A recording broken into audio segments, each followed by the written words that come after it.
Happy New Year, everybody. Let's do this.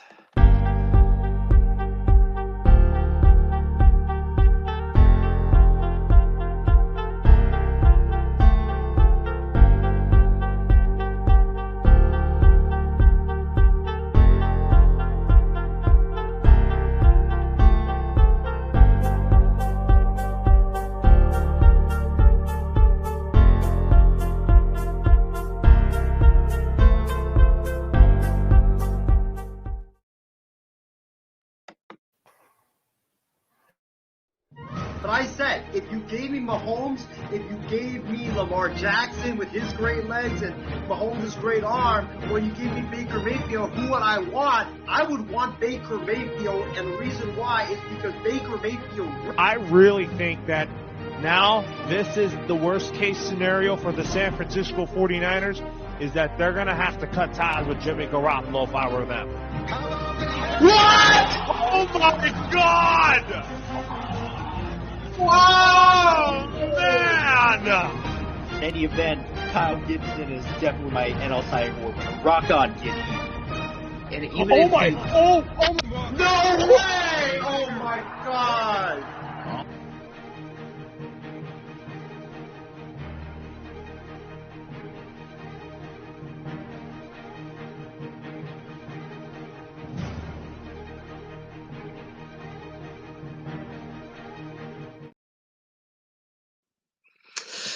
Well, I hope all of you guys had a happy New Year and a very Merry Christmas. And welcome into the first show of 2024 here on the IM6 Network and the MI6 Sports Network. Folks, my name is Isaiah Leong. I'm joined by my guy James Gonzalez. He's back. My guys Loro and Ben could not make it tonight.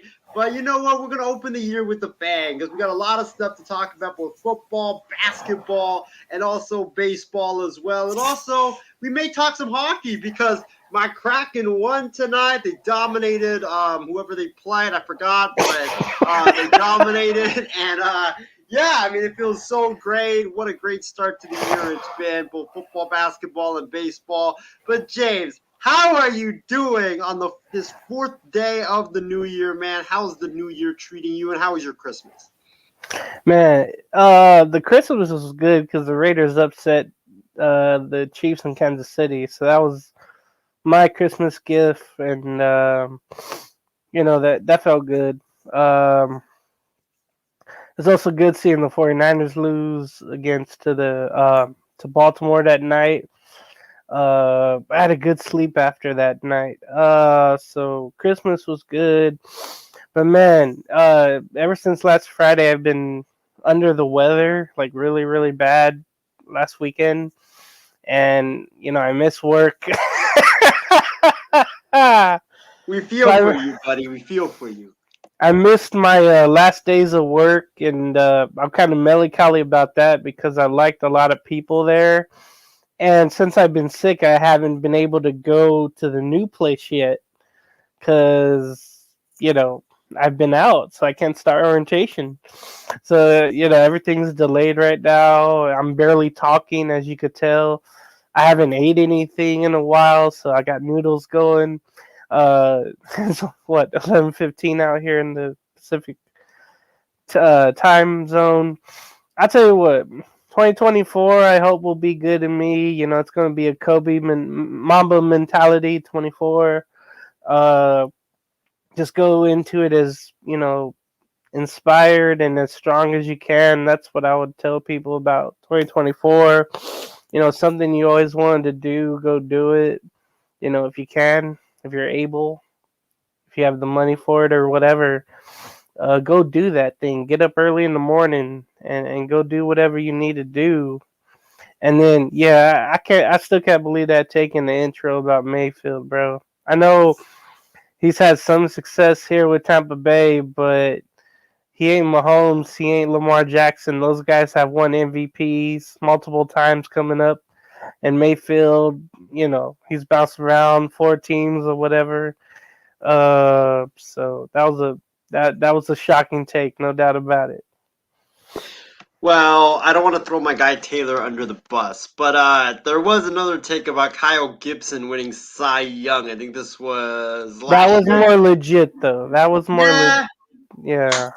but I mean, it's like Mayfield over Mahomes or Kyle Gibson winning MVP or Cy Young despite having a 4 point something ERA. Which one's better? Definitely the Gibson take, just in case he played on a team that had high ERAs. That is true. That is true. All the pitchers for the Orioles did have high ERAs, but The yeah, we can division you debate play that in. another time. But guys, before we get into the show, just if you like what you're seeing, please subscribe to our YouTube channel. You can find it in the comments section at I think it's MI6 Sports Network, and also follow the MI6 Sports Network and the IM6 Network on both Facebook, Twitter, Instagram, Snapchat, or as Bill Belichick says, it's Snapface, or YouTube. Follow James's channel as well. Yeah, let me go shout out my thing real quick. So the YouTube, the chair with James, I do foot NFL picks, food reviews, snack reviews, drink reviews. It's all there. Also find me on my Instagram at James Session 89. I do a little bit of everything, photography. Yeah, right.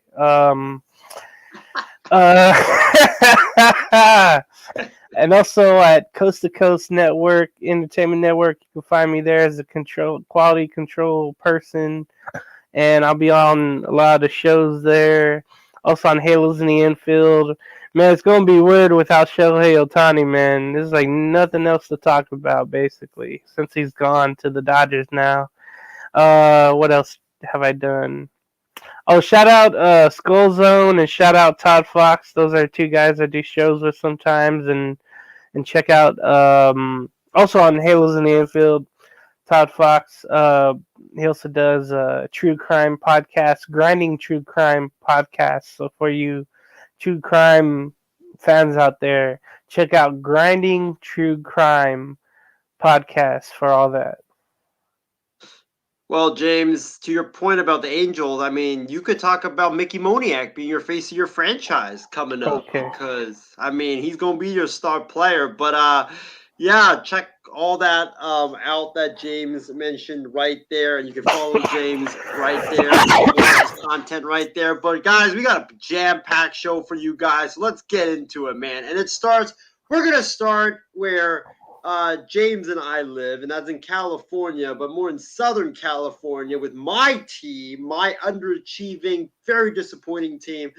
Trouble is brewing in Hollywood, James. The Los Angeles Lakers lost yesterday to a Jimmy Butler-less Miami Heat team. Tyler Hero played a little bit only in the second half. Bam Adebayo was ineffective, and the Lakers still lost by 16 points despite 40-plus minutes for both LeBron James and Anthony Davis, and also them playing in the Crypto.com arena down there in L.A. The Lakers fell to the Heat, dropping, I believe, the third in a row. The Lakers have now lost 10 of their last 13 since winning the in-season tournament. They're now under 500 at 17-18, and you know, a lot of Laker fans, James, were speculating last night on Twitter, Instagram, saying Lakers, Darvin Ham has lost the locker room. You could see bad body language and all that toxic stuff. And now reports come out today, this morning, from Shams Charania, trusted NBA insider, that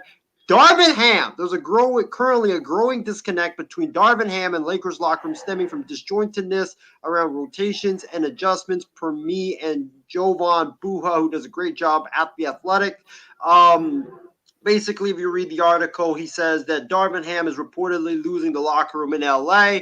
Players have grown frustrated with his constant lineup and rotational changes. And here's the big story. Some have reportedly begun to tune Darvin Ham out. And Jovan Buha went on a podcast today and said that the Lakers have a massive homestand coming up. The Grizzlies, the Clippers, among other teams.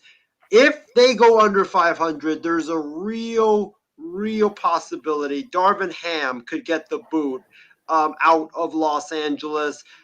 James, I got a lot of stuff to say on this, but I'm going to go to you first before I go to mine.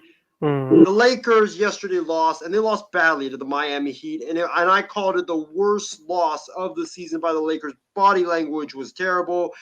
You could just see guys weren't running back, guys weren't hustling. The guys look like they have quit on Darvin Ham, and now you see the reports come out today. James, what is your thoughts on the trouble that is brewing in Los Angeles, in purple and gold land, that Darvin Ham is losing the locker room in LA, and if the Lakers don't win, the next 5 to 7 games, Darvin Ham could be out as Lakers head coach after taking them to the Western Conference Finals just last year. It's amazing how many weeks go by or whatever with the Lakers, and there's always, fire this coach, trade this player. It's like every other week there's something going on, and it could be a possibility every time. That's just how it is. Lakers have that many fans that want, perfection and change and, great ball playing, but that's not the case, especially in the long regular season. You're going to have droughts like this.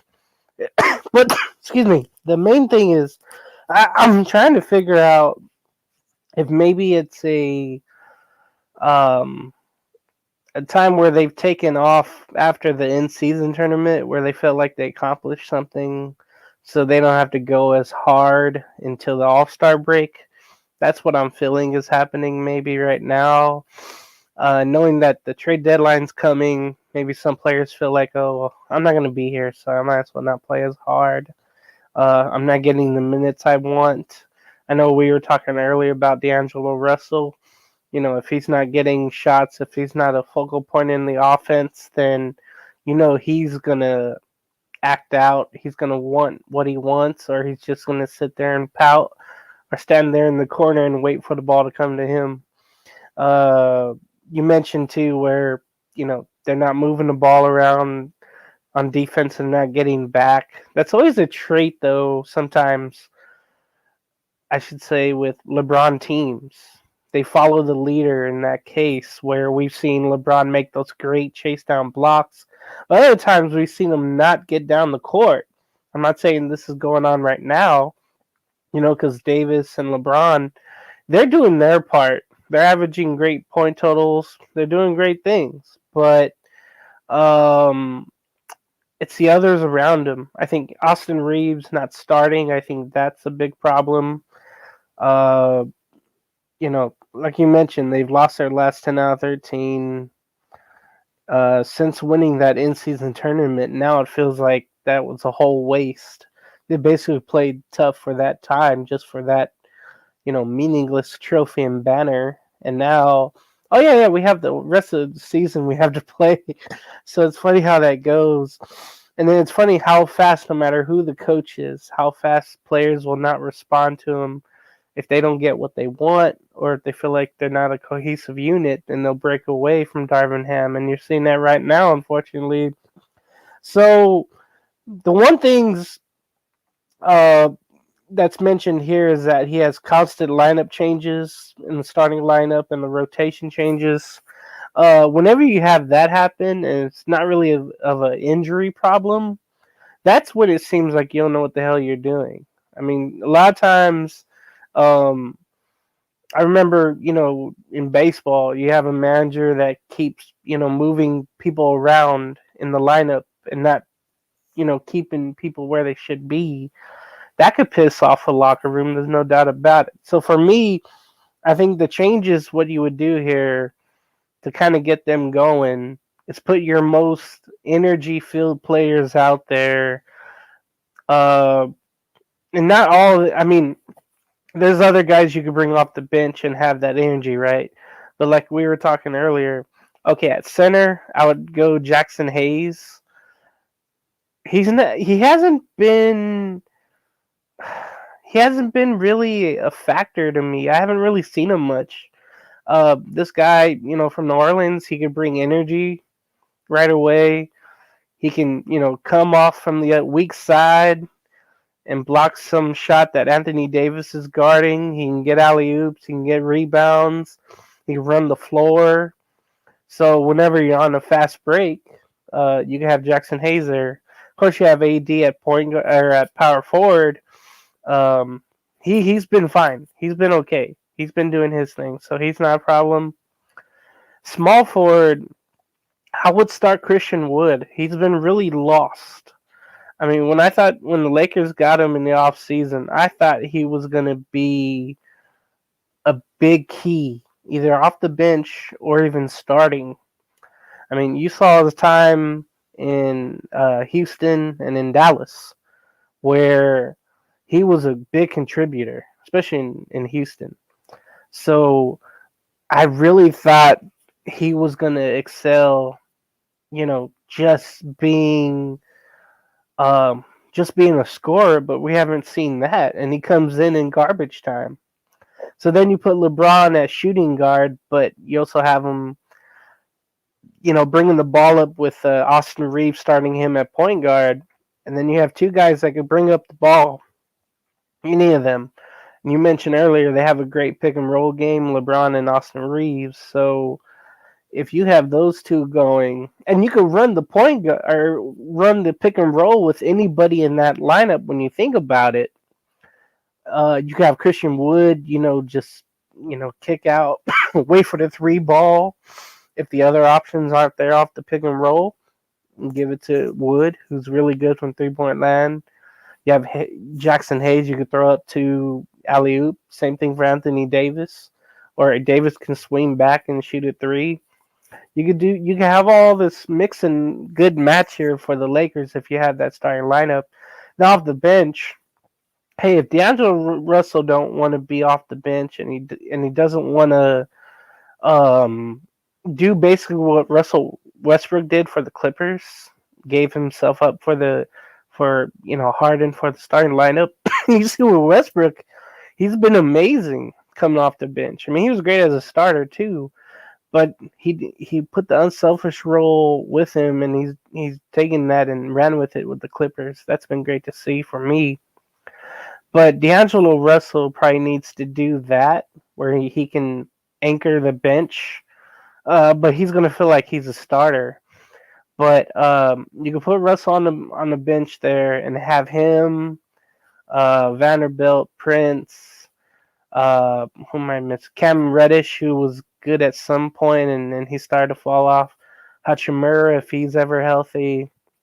You can have a really good bench core there and really have them shoot the long ball. And then, with Vanderbilt and Prince, you get some good defense as well. So if you put the right pieces together in the right places, starters bench, you have a chance to revitalize what you had going into the in-season tournament. And I think this would really get Austin Reeves going if you start him again. I mean, I don't know if it's the contract, the pressure of it, pressure of playing in LA, the pressure of playing with Braun.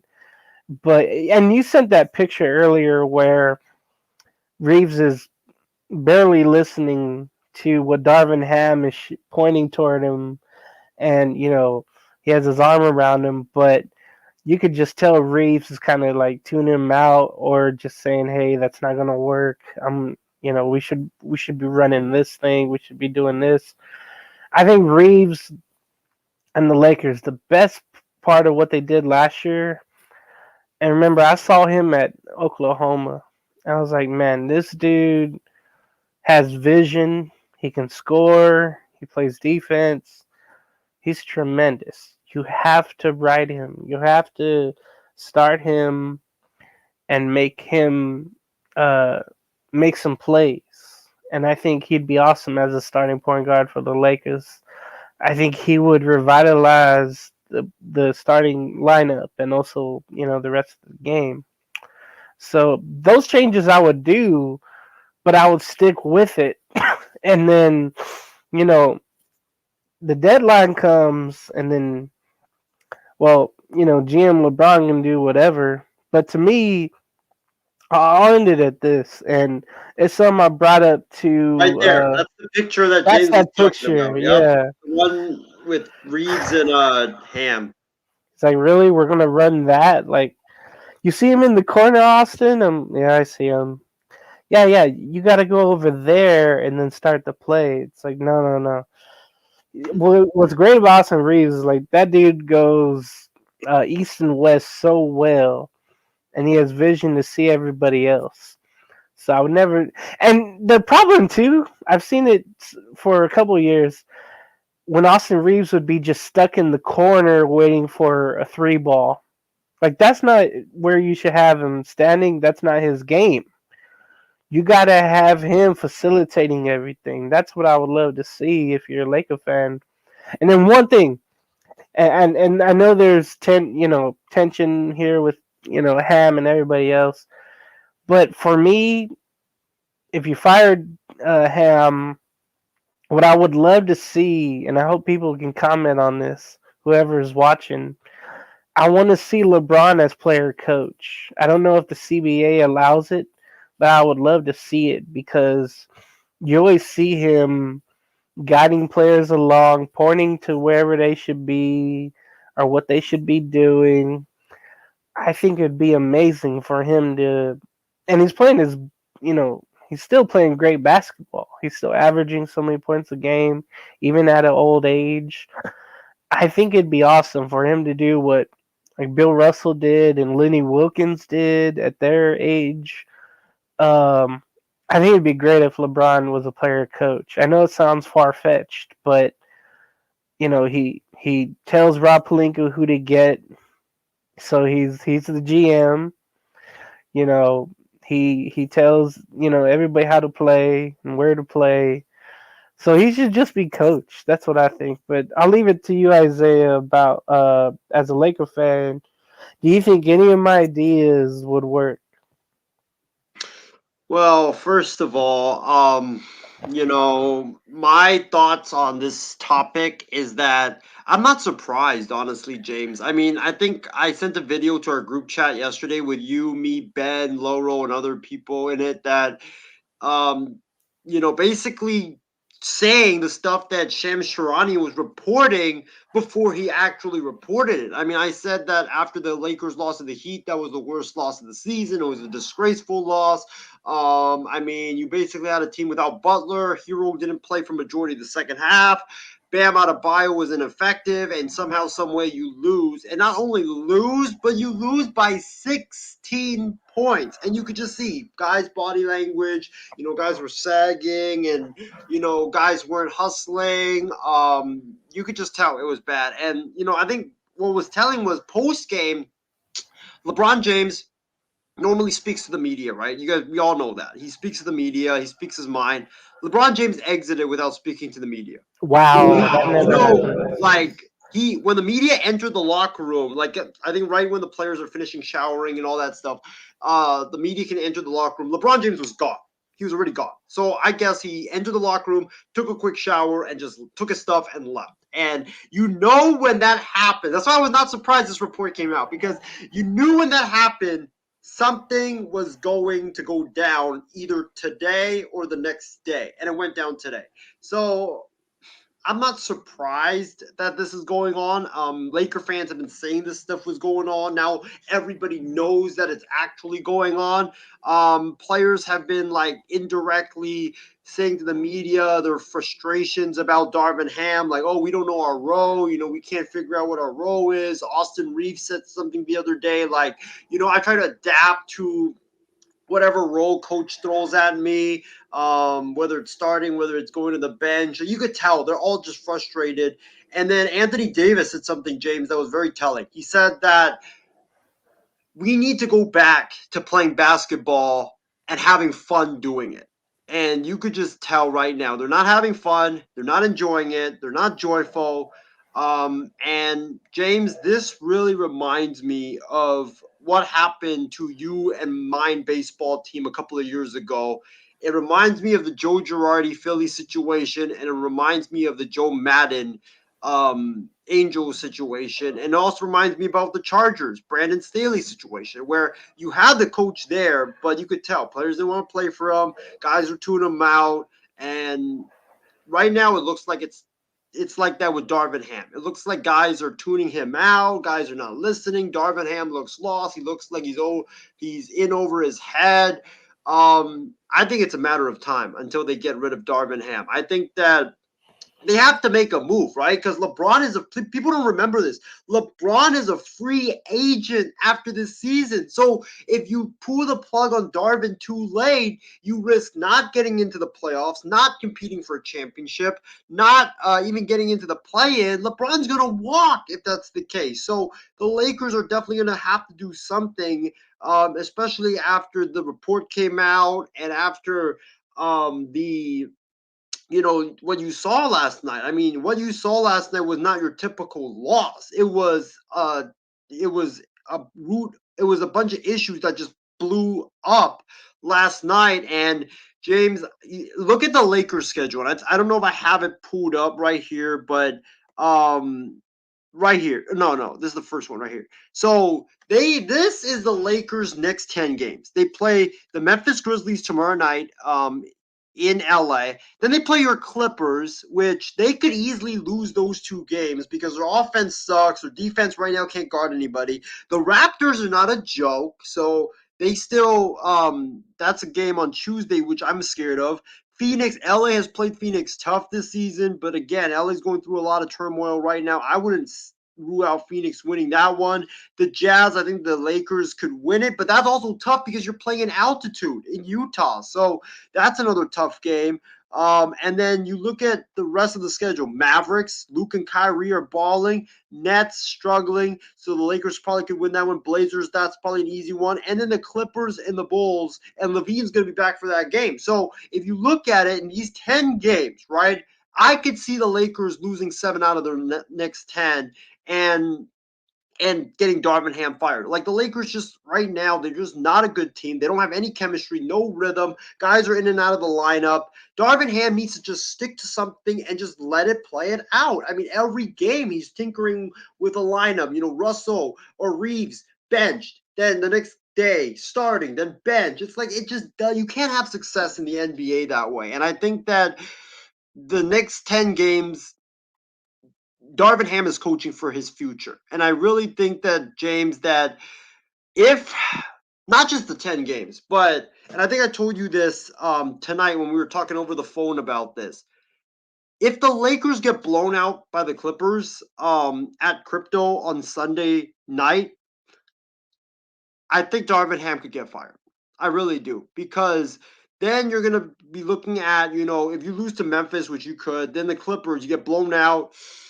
You've lost, that would be what?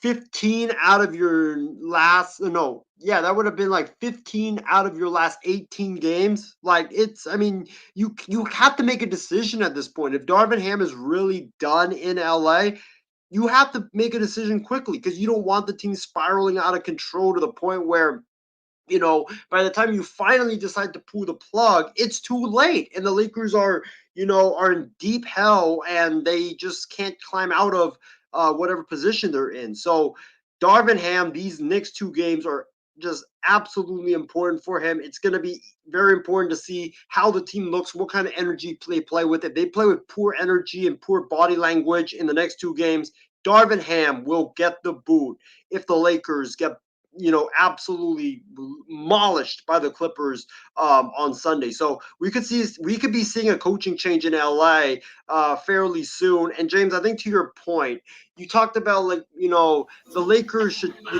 like we mentioned, Lakers need to stick with one lineup and ride it out. And you were proposing, going Reeves at the point, LeBron, AD, Hayes, and Wood. I like that lineup. I think that that would be a solid lineup because Anthony Davis, I feel like he functions better as the power forward instead of the center. I don't know why he doesn't really like playing the center role, but Jackson Hayes can block shots. That was not his issue in New Orleans. His issue was that he was always getting hurt. But in LA, he's a lob threat. He's a guy that can be like Dwight Howard and JaVale McGee, lob threat.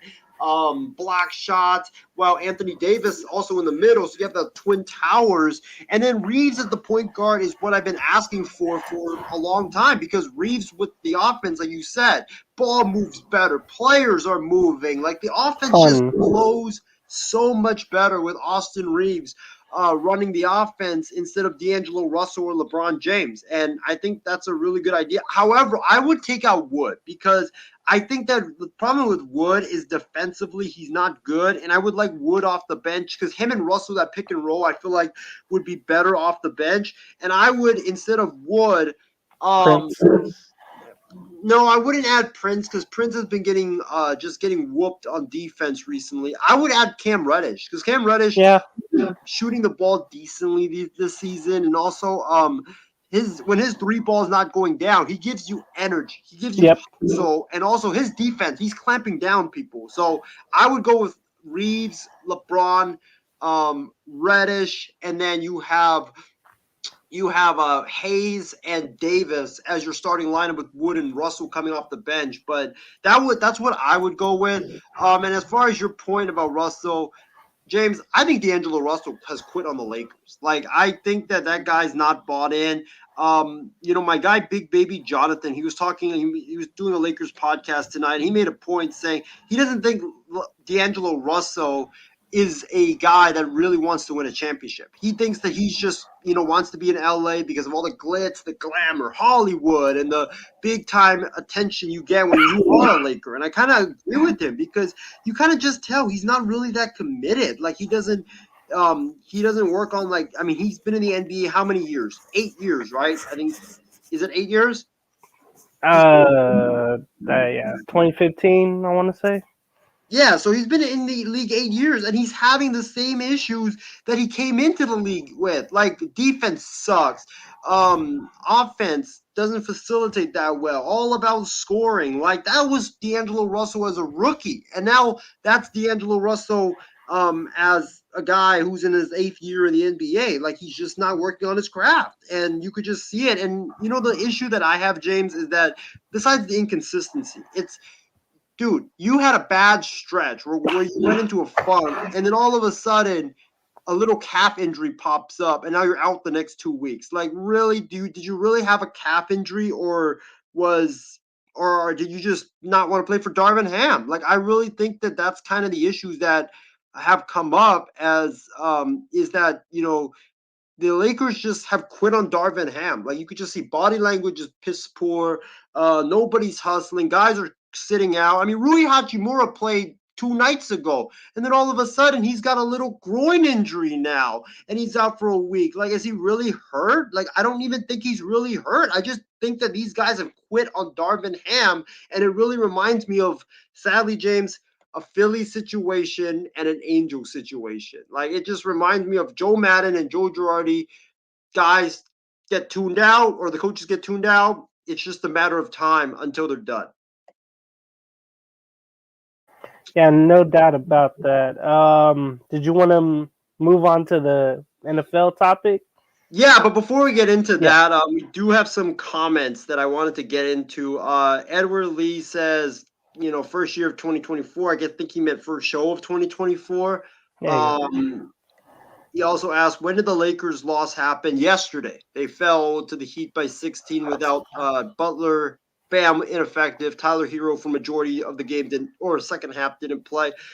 Seth Johnson Ford says, good evening, guys. What's going on? Kyle Lowry whooped the Lakers last night, man. Oh my God. James, I think this is a comment for you. He was asking Billy Donovan coaching the Lakers. And you brought this up earlier, Isaiah, but he would have to get fired by the Bulls, and then which he could actually, right? He could. Yeah, but I don't think it's ever been done. Maybe Seth can think about it, but I don't think it's ever been done where a coach has been fired by one team in the same season he goes to another and be the head coach there. I don't think that's ever been done. So I want to rule it out for maybe in the following years. But I can't see that. But who would Seth think could be the Laker head coach if Ham is gone? Excuse me. You mentioned the assistant on the Lakers now. You always see him in all the highlights and the coaching. Yep. Forget his name.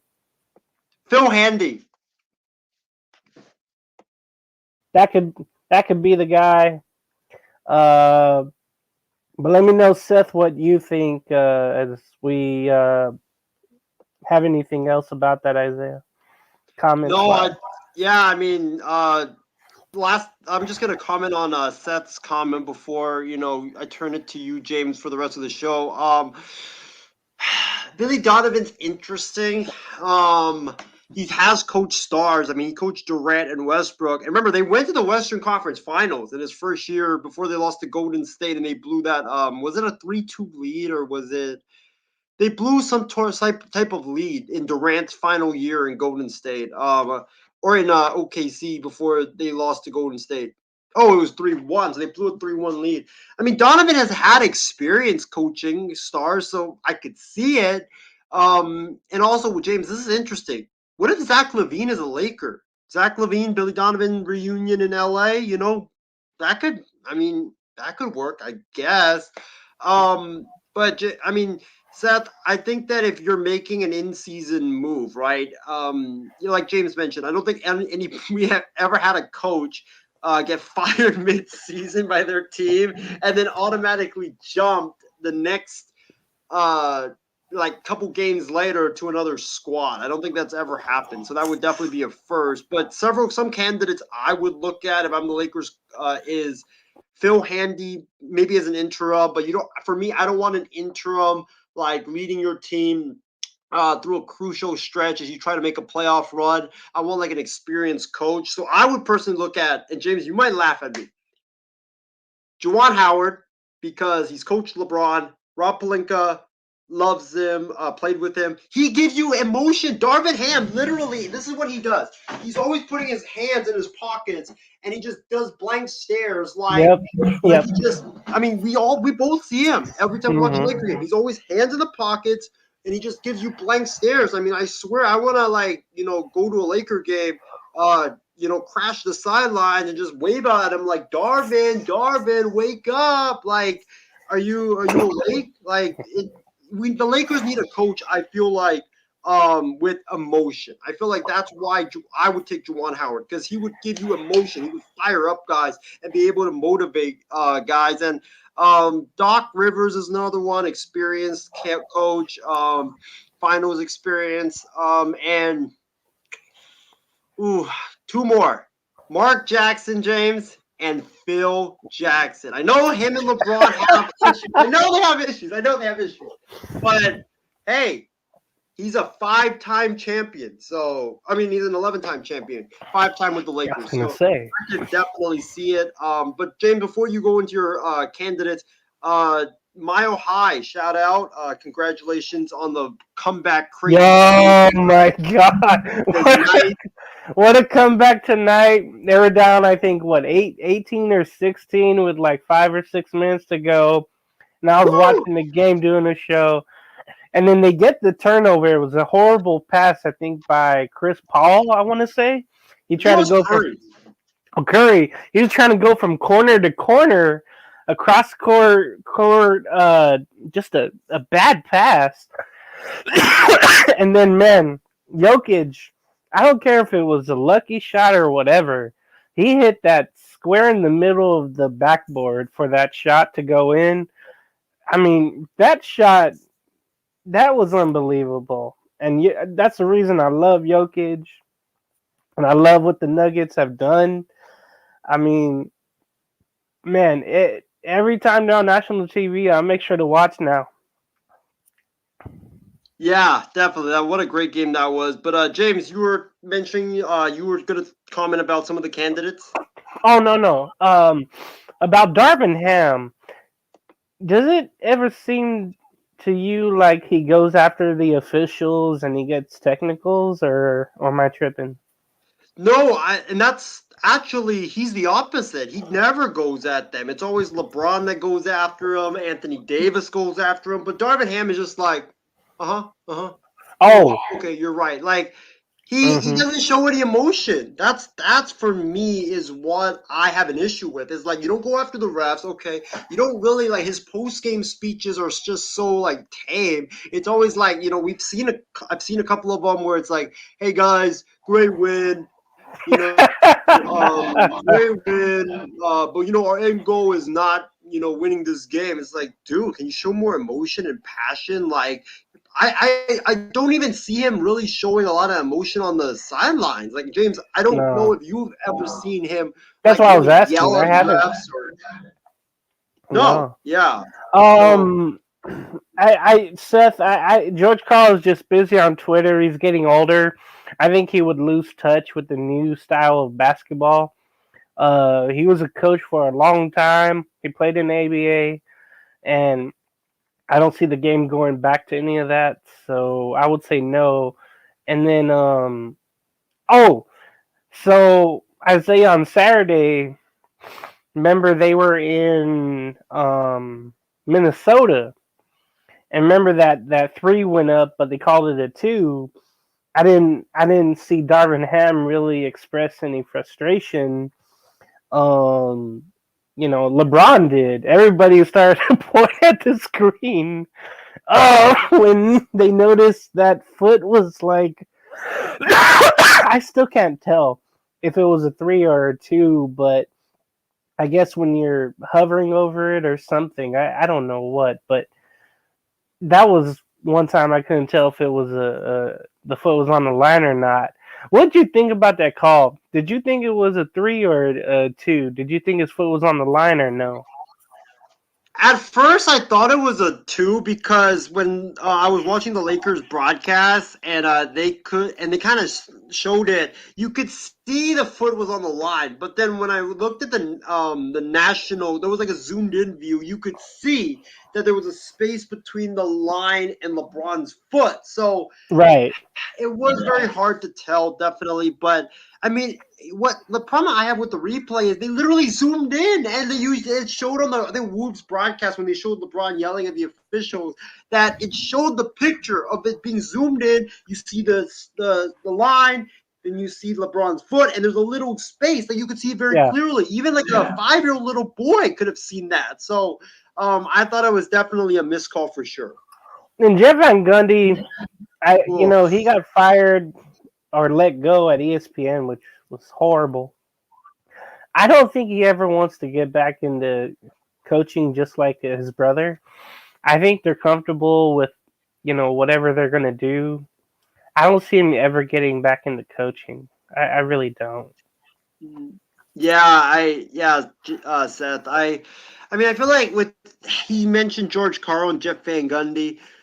George Karl, I feel like would be like Mike D'Antoni, like run that fast-paced offense, but you can't do that with an old team like the Lakers. Like you really expect LeBron to run up and down the court and run that fast-paced offense like that. That's not going to happen. Like you just can't. Like I think that's honestly why Kobe tore his Achilles, because older player running up and down the court, fast-paced. Like of course he's going to get tired and hurt easily. So. I don't think George Karl. Plus, I feel like George Karl, James, with his off the court stuff, I think he might be blackballed from coaching in the NBA. I mean, he said some really controversial stuff. So I don't think that's an option. Jeff Van Gundy, maybe, but I feel like too old for my liking. So I think he would want to start a season. He wouldn't want to go on a team just in the middle of it. Right. So yeah, that's our thoughts on the trouble brewing in LA. We'll see what happens. Lakers play the Grizzlies tomorrow, then they play the Clippers on Friday. Darvin Ham could be out as soon as Monday. Who knows? But James, I will turn it over to you for the rest of the program. Oh boy, the NFL segment right here, right now. We'll recap the Week 17 games of the National Football League that happened last week, of course. And started off with Thursday Night Football. The Browns hosting the Jets. And, the Jets didn't get much from their quarterbacking. Was it Trevor Siemian who started for them? And then the Browns, I was looking forward to watching this game to see what Amari Cooper would do, but unfortunately he didn't play. But they still took care of business, Joe Flacco has been amazing. And he's revived David Njoku. It seemed like in any of the quarterbacks before, Njoku has been an afterthought. And Amari Cooper has had great games. So it's been great to see Joe Flacco just distribute the ball around, getting the backups some touchdowns and catches. And the running game's been great. The defense has been awesome. I think they're still the number one ranked defense, and they showed it all against the Jets. Breece Hall did have a good game, and it led to the releasing of Dalvin Cook. I mean, that dude.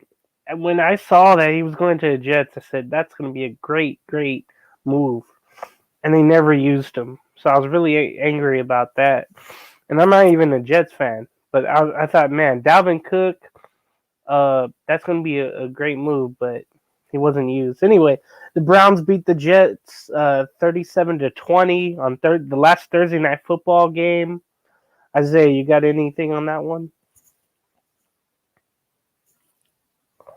Yeah, my thoughts on it is, number one, Al Michaels and Kirk Herbstreit are absolutely amazing together, man. I love Kirk Herbstreit analyzing NFL games. I feel like Al Michaels and Kirk Herbstreit would actually have been great on Monday Night Football, but I digress. But yeah, I mean, they have Amazon Prime. What a great job this year. Great commentary from the booth. I really like it. Hopefully Michaels returns for another year. Herbstreit does as well. Yeah, I mean, the game, the only thing I really can say about it is, number one, James, Jets stink. I don't know why Robert Saleh is still the coach. I mean, you're a defensive coach. Your defense gave up 37 points to Joe Flacco, a washed-up Joe Flacco, absolutely unacceptable.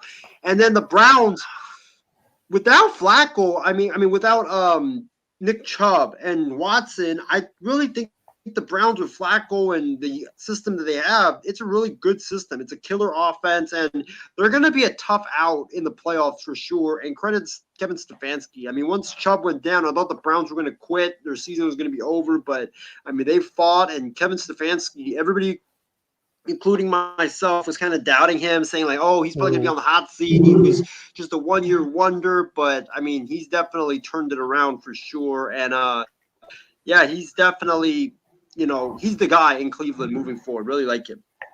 So we had one Saturday game between the Cowboys and Lions, and this game was a struggle offensively. And it came down to the wire. The Lions, instead of just tying the game, they did what they did all year long with Dan Campbell or his tenure there, where they've gambled.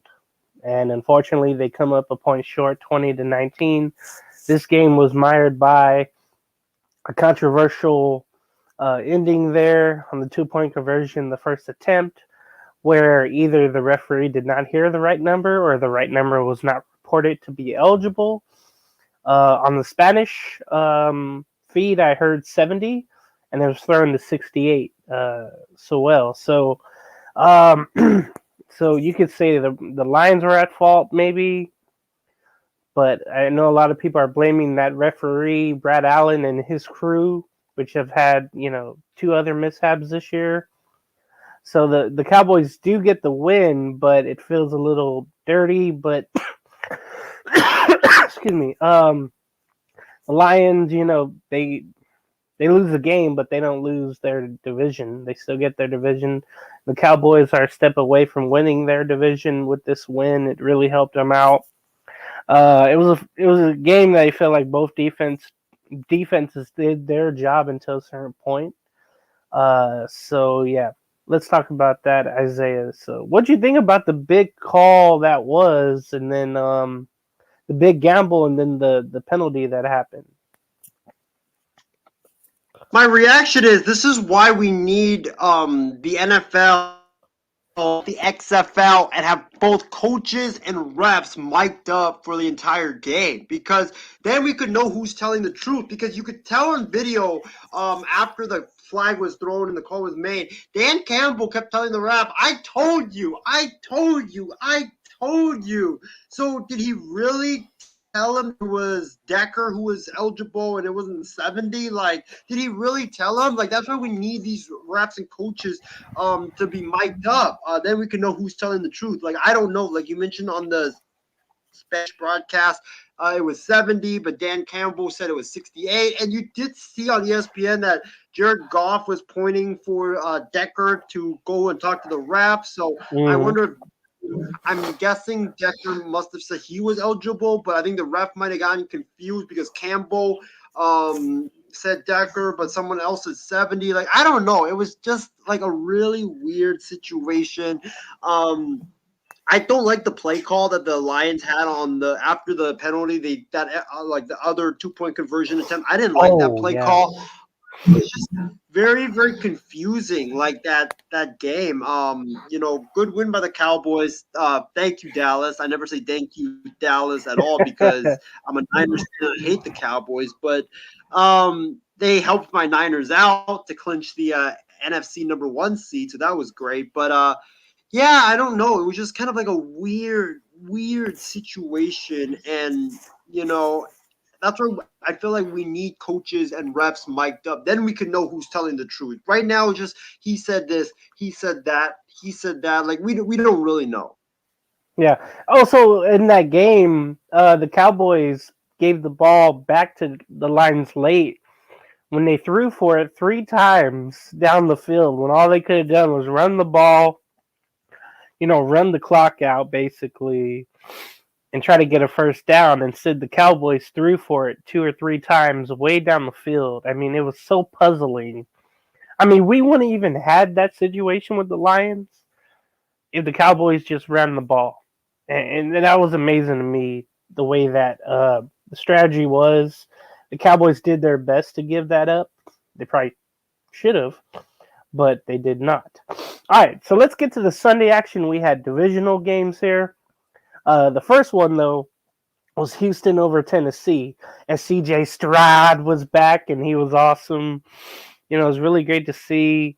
The running game was back. The defense was amazing. DeMeco Ryans has been awesome all year long with this first-year Texan team. I feel like this should have been done with the Panthers, and we'll talk about them later. But it's being done with the Houston Texans. I mean, they're one step away from the postseason, so that's been really great to see. For Tennessee, playing the season out, Will Levis keeps getting hurt. He was, I believe, carted off this game. So he's just looking for the season to end. I mean, he got hit. He's been getting hit all, all season long that he's been playing. But credit to Houston. I mean, all 3 phases of the game really showed up big in this win. It was a big divisional game for Houston, and everybody showed up for Houston. That was great. What'd you think about it? Great win by the Texans. Defense was tremendous. C.J. Stroud looked like a superstar making. Special teams was great. DeMeco Ryans has been amazing for the Texans, like you mentioned. I also think that the Titans, James, this is going to be controversial, but I don't shy away from controversial statements. I think it's time for the Titans to fire Mike Vrabel. No. I just feels like he's a great coach, but it just feels like the Titans would benefit greatly from a fresh start. I feel like from a new voice. Like Mike Vrabel, what does he do? He's not a good offensive coach. He doesn't coach offense. Defense, he lets another guy coaches it. When he was a defensive coordinator, he wasn't that good on defense. He's like a CEO. Like I feel like the Titans, they need a guy that can, that can be either a great offensive play caller or a great defensive play caller. Like they need one of those guys. Like the offense is not going anywhere. Henry's a free agent. He's most likely leaving Tennessee at the end of the season. Will Levis, like you mentioned, always is getting hurt. They need an identity. That's what they need. And right now they don't have one. And it just feels like the Titans are going to strip down and rebuild and or strip it down and rebuild. And they're going to rebuild and, see what happens. But I feel like for Tennessee, they need they're kind of in not as bad, of course, but they're kind of in a situation like the Rams were before McVay came. Like they don't have that offensive dynamic coach who can get the best out of his players. The offense, I feel like, is very mediocre. It's very, very mid, and it's behind the times. And I think Tennessee, what they need to do is they definitely need to modernize. And I feel like if they could, because that division is getting tougher, right? Jacksonville, you got Jacksonville. Colts and Texans are on the upswing. I mean, who knew the Colts and the Texans were going to be battling? Whoever wins this upcoming week's game is going to make the playoffs. Like, it's crazy, man. The Titans, I just feel like, are behind the times, and they need a fresh start. And they need an innovative mind to bring them to where the Colts, the Texans, and the Jaguars are. Well, let me say this, Isaiah. I think this is the first year in the 6 years that Vrabel's been there that they missed the postseason, and they were going to go through a rebuild no matter what. So I feel like they were going to lose with him anyway, and they'll probably lose without him next year, with or without him. But a lot of decisions have to be made. I don't think Derrick Henry wants to be back. It'd be crazy for him not to go elsewhere. They have to figure out DeAndre Hopkins if they want to, trade him for something. So it's decision time in Tennessee, definitely. Speaking of decisions, man, do the Falcons have some in the postseason, in the offseason? Ooh, they're pretty bad. I mean, you look at Atlanta. I mean, they have Ritter, and you have Heineke as quarterback, and both are awful. The defense can't get stops. The offense with those two quarterbacks, they cannot find the targets. I mean, they have great people. Oh, they did miss it last year. I forgot, Isaiah. That's right. But you can see there's been postseason success there. At least getting there. For Tennessee, but with Atlanta, they haven't. This is what will probably be a thing if you keep Arthur Smith around if you're Atlanta. But they have a hard time spreading the ball around. It's one person, like Kyle Pitts getting it, but everybody else will not do much. Anyway, for Chicago, it's the total opposite last week. Justin Fields threw the ball around 268 yards and 1 touchdown. He also ran for 45 yards and a touchdown. Khalil Herbert, welcome back. He had 124 yards, almost 7 yards per carry and a touchdown. DJ Moore had a touchdown reception, 159 yards receiving. I mean, the ball was real spread out, even when it got, with snow flares in Chicago. The Bears win it 37-17. The Falcons do have a shot at the playoffs, but everybody basically has to lose and they got to win. So with the Bears, I'll tell you this. With Justin Fields, man, when the pressure's on this year, of evaluation time, where he's either playing for someone else for him to get, or he's going to force the Bears to keep him around, he's making his case for both, where it's like, hey, you want him if you're another team. Or if you're the Bears, you're saying, well, maybe if Caleb Williams doesn't want to come to Chicago, maybe we should keep Fields. Maybe we should keep him around if we keep him upright. And if he's running, if he's throwing like this, the Bears have a shot. And, of course, they have the first pick and I think the 4th pick, I want to say, for now. So they're in good position for the future. Meanwhile, the Falcons, they're really struggling again with trying to find a balance in their offense. It's really one-sided sometimes. What do you think about the Bears game on Sunday? James, Arthur Smith will be coaching his last game as the head coach of the Atlanta Falcons this upcoming Sunday. That was a game that sunk his tenure as head coach of the Falcons. I mean, what a disgraceful loss. You talk about the Bears. Bears defense is they've been better, but they were still bottom in the league in defense, and you only put up 17 points, and let's look at the Falcons offense. They don't, it's not like they don't have weapons. They have weapons. They have Bijan Robinson, who coming out of college, he was supposed to be the best running back in the draft, and he was, but you just don't get him the ball. And then they have Drake London, who was coming out of college, one of the best receivers in the draft. You just don't really get him the ball a lot. And then Kyle Pitts, he was the best tight end coming out of the draft, and you just don't get him the football. And I just think that, like, the Falcons have weapons. They have weapons. Yeah, the quarterback's not good, but Arthur Smith's play calling is so bad. His offense, I don't know what he's doing. Like, the thing with Kyle Shanahan and Sean McVay and Matt LaFleur that makes them great is they don't really need a great quarterback to be able to have success. All they just do is get the football to their playmakers. That's what they do. Get the football to their playmakers, and that's why they have a lot of success.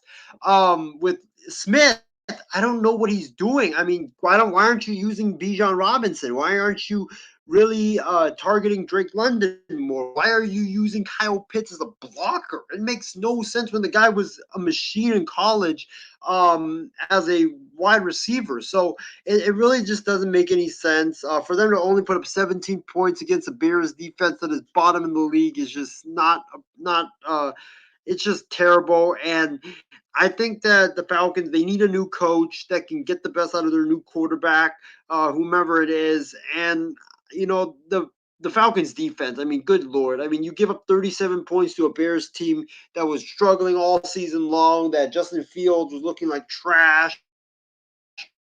They couldn't throw it. They couldn't do anything. And you gave up 37 points in the snow, too, James, which makes it even worse. So, just a terrible performance by the Falcons. Arthur Smith needs to go, and I expect that he's going to be fired after Sunday's game. And then as far as the Bears, were we wrong on Justin Fields, James? I think that we were wrong. I mean, the Bears have played outstanding. Credit to Matt Eberflus. I mean, everybody, me, you, everybody else, I think thought that he was for sure going to be fired halfway through the season, but he's kept his job. The Bears are playing better. You know, James, I was reading somewhere, the Chicago Bears, they have a chance to win 8 games. Can you believe that? When they started like 0-5, I think that was the record, right? 0-5, 0-6 at one point. Could you believe that the Bears could ultimately finish the season with 8 wins?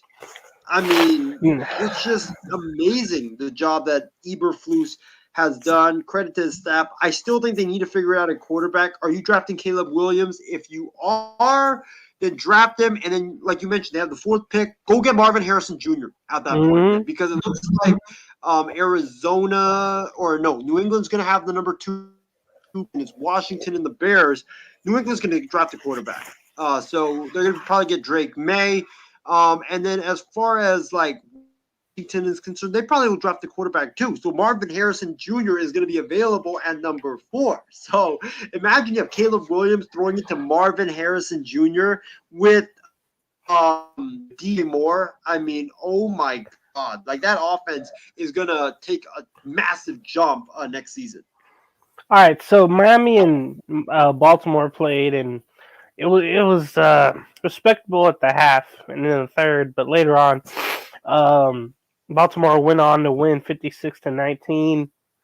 It reminded me of that one game. I think it was the beginning of 2018 or 19, in which the Ravens went to Miami and won, I think 59-14. I want to say. Excuse me, it's one of those high-scoring games. It always seems to be with these two teams. Remember, they met in week 2 of 22, and they had a great shootout, and Miami won. This was kind of the opposite. Start with the Dolphins. They didn't have Mostert. They didn't have Waddle, so you knew they would be kind of handicapped by that. But they lose another defensive stalwart in Bradley Chubb for the season. Seems like they keep losing defensive guys all year long. And it just seems to be, excuse me, it just seems to be a problem for them, kind of like Buffalo. But the offense has come up clutch, but not this game. Baltimore. Lamar Jackson solidified his MVP status with his 5 touchdowns, 321 yards passing, Uh, he also ran for 35. They had 2 rushing touchdowns. Uh, man, Isaiah Lively had 1 catch where he grabbed it in one hand and he scored down the lane, down the sidelines. Zay Flowers had a touchdown. Their tight end had one as well. It was really awesome to see if you're the Ravens. Um, now you're chilling in week 18 and you feel good about that. So I really enjoyed watching that game, especially if you're a Ravens fan. You got to like that, Isaiah.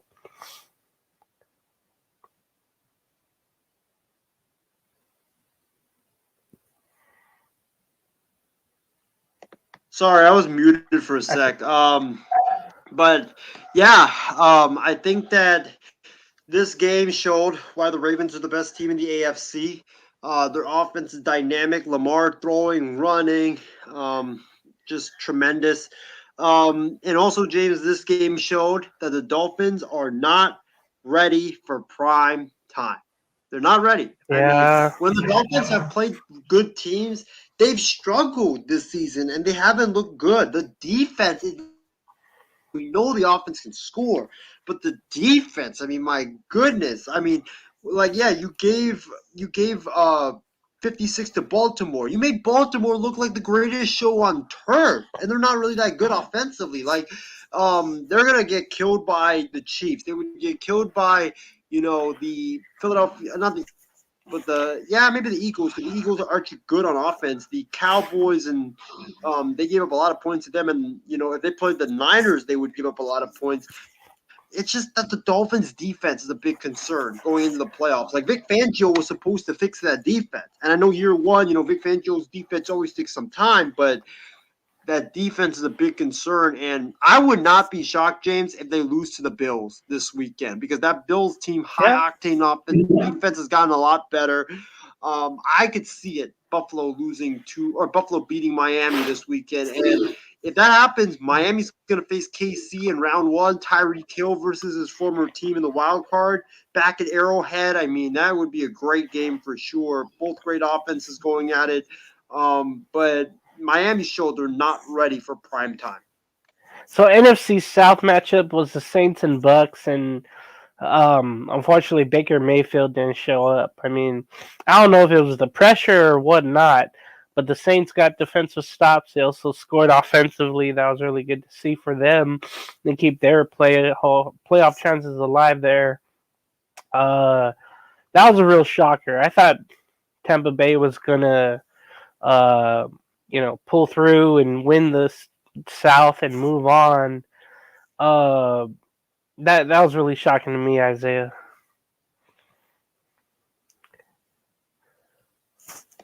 Yeah, that game, how it started, it was shocking. But the credit to the Bucks, they definitely did a really good job coming back, but it was kind of too little, too late. They only lost by 10 points. They were down, I think, 23-3 at one point in that game. You're right, Baker didn't show up, but credit to the Saints defense. They played really good. They have a really good defense. The Bucks defense got exposed. Let Derek Carr hang. You let Derek Carr, I believe, had 2 touchdowns in this game. He hung 2 touchdowns on you. He hasn't been good all season long, and you have let Derek Carr have one of his breakout games. It was just embarrassing what the Falcon or the Buccaneers defense did. Derek Carr had 2 touchdowns, 24-32, 197 yards, 2 touchdowns. Not bad, not great of a performance by Derek Carr, but still, the defense for the Saints just suffocated the Buccaneers offense. 2 interceptions by Baker. Just not a good day for Baker, and especially in a game where it was at home and you needed to win it, because now you and the Saints are tied for the division. And New Orleans, I think if New Orleans wins this weekend, correct me if I'm wrong, James, they win the division, right? Is that? I think so. Yeah, so because they hold the tiebreaker now on the Bucks. So, the Bucks, just a bad loss for Todd Bowles. And if they lose the division and miss the playoffs, James, I can see Todd Bowles getting the boot in Tampa Bay because the Buccaneers have been sliding as of late. Yeah, I had no doubt about that. Another divisional game, the Patriots started off well. They had a kick return by, oh gosh, I forget. The former Viking. He bounced around to the Eagles. Jalen Rager. Thank you. Yeah, that's who I'm thinking of. He returned it back. The game was pretty much back and forth. Bailey Zappi kept him in, but the Bills held on. They had too much offensively. Diggs did his thing. What you think about Zappi and the Patriots giving the Bills a game? Call me crazy, James. You gotta crazy. But Bailey Zappi proved to be. I know he threw 3 interceptions. I know he had I think 220 yards passing. He had 3 interceptions in the first half. But he showed me why he's the future of the New England Patriots and why the Patriots should build around him. Because the quarterback is supposed to, they're going to have bad performances. Every quarterback's going to have bad performances. Patrick Mahomes had bad performances. Joe Burrow's had bad performances. Every quarterback is going to have bad games. And Bailey Zappi had a terrible first half, 3 interceptions. But guess what? He didn't wilt. He just kept playing and firing that football down the field. And he led the Patriots to a point where they could have easily came back and won that game. I mean, he put them in position to late in that game to try to win it. So, and the Patriots, let's face it, they're not a talented team. The offensive line stinks. The wide receivers, I mean, Bailey Zappi's best weapon, James, is a washed-up Ezekiel Elliott. Can you believe that? It's a washed-up Zeke. That's his best weapon.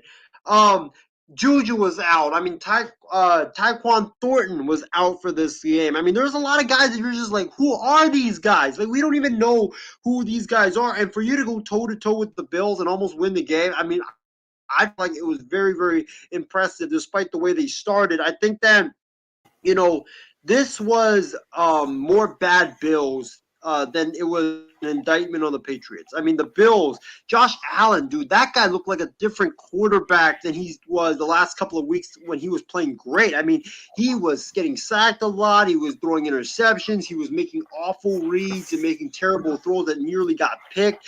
I mean, it looked like the Josh Allen before they fired their offensive coordinator, and Josh Allen started suddenly playing very good football. So Josh Allen's got to pick it up. If he wants to beat Miami, if he wants to make the playoffs, he's got to pick it up. Because here's the thing, James, and I don't know if you know this. If the Dolphins beat the Bills and the Steelers win, which could happen because they're playing the Ravens who are resting their players, and the Colts beat the Texans, which could happen as well, the Buffalo Bills will go from being in the playoffs and playing for a division title to missing the playoffs as a whole. Wow. Can you believe that? Like, there's a situation where on Sunday night, it could be you win the division, make the playoffs, you lose, you're out of the playoffs as a whole. Like, that's how crazy it is. So, great performance by Zappi, great bounce back game, or great bounce back second half. He proved he's the future. And James, sadly,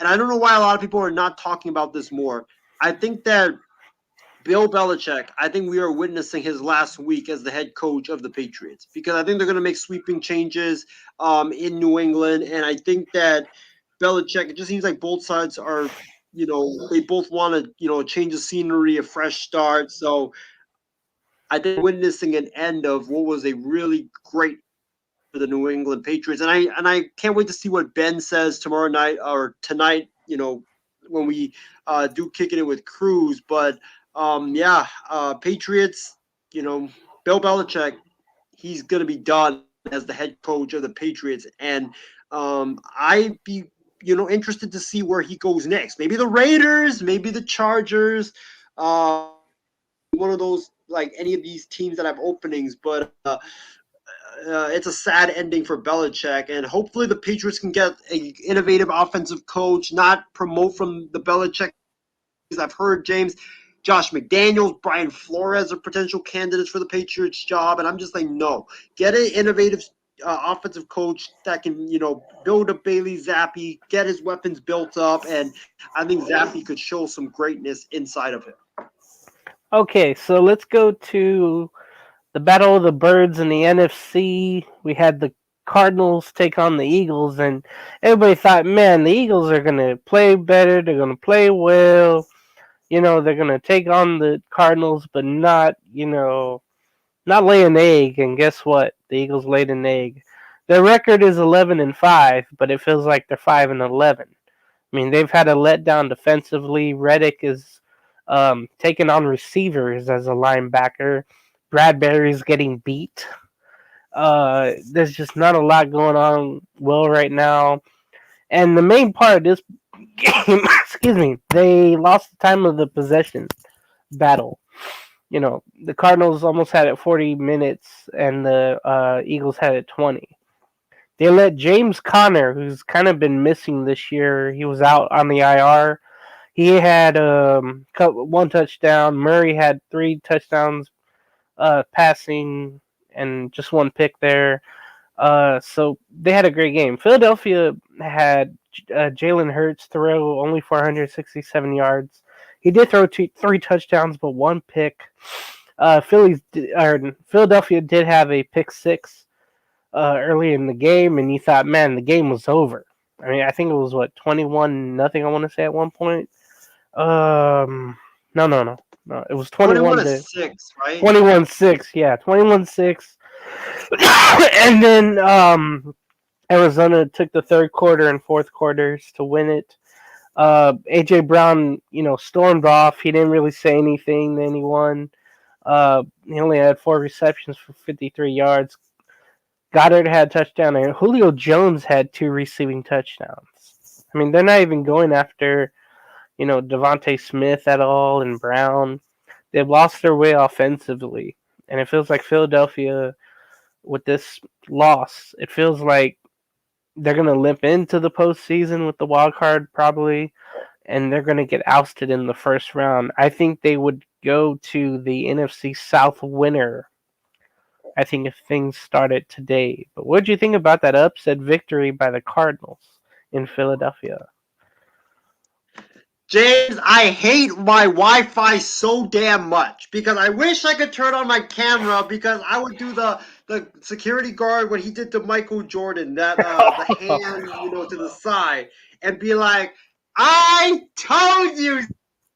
I told all of you guys, yes, right there. I told all of you guys that the Philadelphia Eagles are frauds and that they are major frauds. And that when they were 10-1, I was like, I still don't believe in this team because they don't look like one team.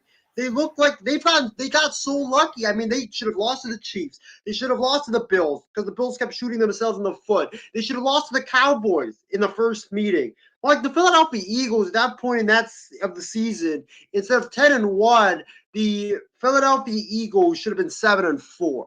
Like the Philadelphia Eagles, honestly, right now this season, they shouldn't be 11-5. They really, really should be an 8-8 or a 9-8 team, right? Or an 8-8 team as we go into week 16. That's how they have looked. They've looked bad. The defense can't stop anybody. I mean, if you put me, you, James, Ben, Loro, and a bunch of guys from Denny's, McDonald's all combined on offense, I think we could score points on the Eagles. I mean, James Bradbury, that guy gets beat every single day or every single minute. The defensive line, if they don't get any pressure, they're giving up gashing holes to running backs. Their linebackers are so lost. I mean, they're just so lost. It looks like they're all running a corn maze, running through a corn maze to see what's going on. Like the Eagles' defense is such a mess, James, that if they played like the Bears or they played like the Panthers would score like 30 points on them. That's how pathetic their defense is. The offense is in shambles too. The offensive line, it seems like they're blocking very well, but teams are putting a spy on Jalen Hurts. If he can't, run the football, exposed as a passer. I mean, he's not really that good. He's underthrowing a lot of footballs to Devontae Smith, A.J. Brown. You can see the frustration right now from Brown. A.J. Brown, James, last Sunday, he did what LeBron James did. Right when the media came in, he said, nope, I'm not talking to you guys. I got nothing to say, and just left. Like, you could see, this team is in shambles right now. Thank you, Arizona, for giving my 49ers the best end of 2023 present, and that was beating the Eagles, and we get the number 1 seed, and we don't have to play this week, and we can rest our players. So thank you, Arizona. Thank you, Jonathan Gannon. Jonathan Gannon, next time you're in the Bay, man, drinks are on me, by the way. But, yeah, I mean, the Eagles are frauds. Sirianni is the biggest fraudulent coach ever, man. And, you know, the Eagles, like, you're right. If they play the Saints, they play the Bucks, they will lose. If they play the Falcons, they probably will beat them because the Falcons suck. But the Bucks, the Saints, they will lose to that team. And, James, I honestly would not be shocked if they lost to either Tommy DeVito or Tyrod Taylor this week. I mean, they should have lost last time to Tommy DeVito and Tyrod Taylor. The Giants had the football in Eagles territory and almost got that Hail Mary. So it's bad in Philadelphia right now. And James, you know what's really interesting is that Josina Anderson reported this. I think it was Monday. She said that there's going to be a lot of changes in the NFC East, a lot of head coaching, a lot of changes. And she mentioned that, you know, Washington most likely will fire Rivera. That's a big surprise. But she also said this. She's hearing that there's going to be a very, very shocking and surprising firing that could happen in the NFC East. And when I read that, I thought, okay, Ron Rivera, Washington, that's expected. If you're thinking about a head coaching firing that's not expected, that leaves Brian Daboll, McCarthy, Sirianni. Brian Daboll, man, I don't know. Maybe if Belichick becomes available and the Giants want to hire him, maybe. Yep. McCarthy, you just won the division. Are you really going to fire your coach if you just won the division? I don't think so. And the Cowboys have looked really better. So it takes me to this. I could see Nick Sirianni being fired if the Eagles go one and done in the playoffs. Because she's saying that would be crazy firing, and the Eagles, it seemes like guys are fighting on the sidelines. Guys are calling out the coaching staff and the media. You know, they're losing game per game. Offense sucks. Defense sucks. Sirianni can't make good hirings. Like, I could see it, especially if Belichick becomes available. Like, I could see Jeffrey Lurie being like, look, Sirianni, that was a great run last year, but it looked like it's a fluke. Belichick's available. We're going to go for Belichick, like what the Cubs did when they turned from Rick Renteria to Joe Madden.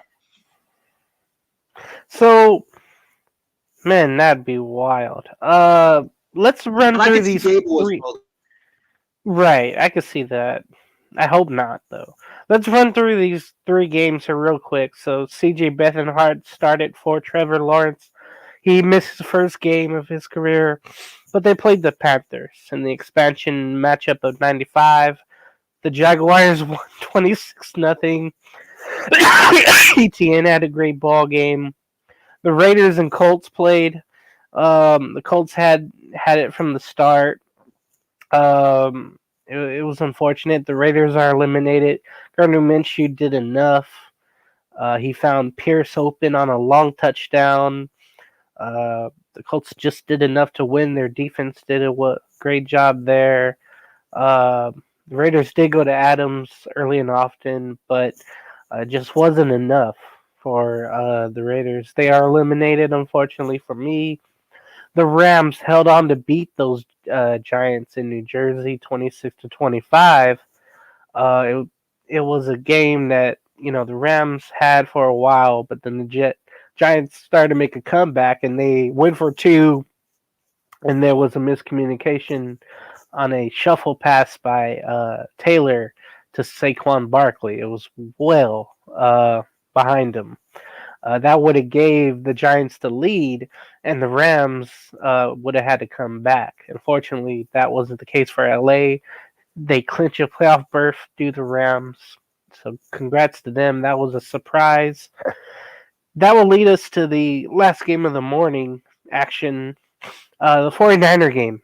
That game, the Niners, start off pretty well.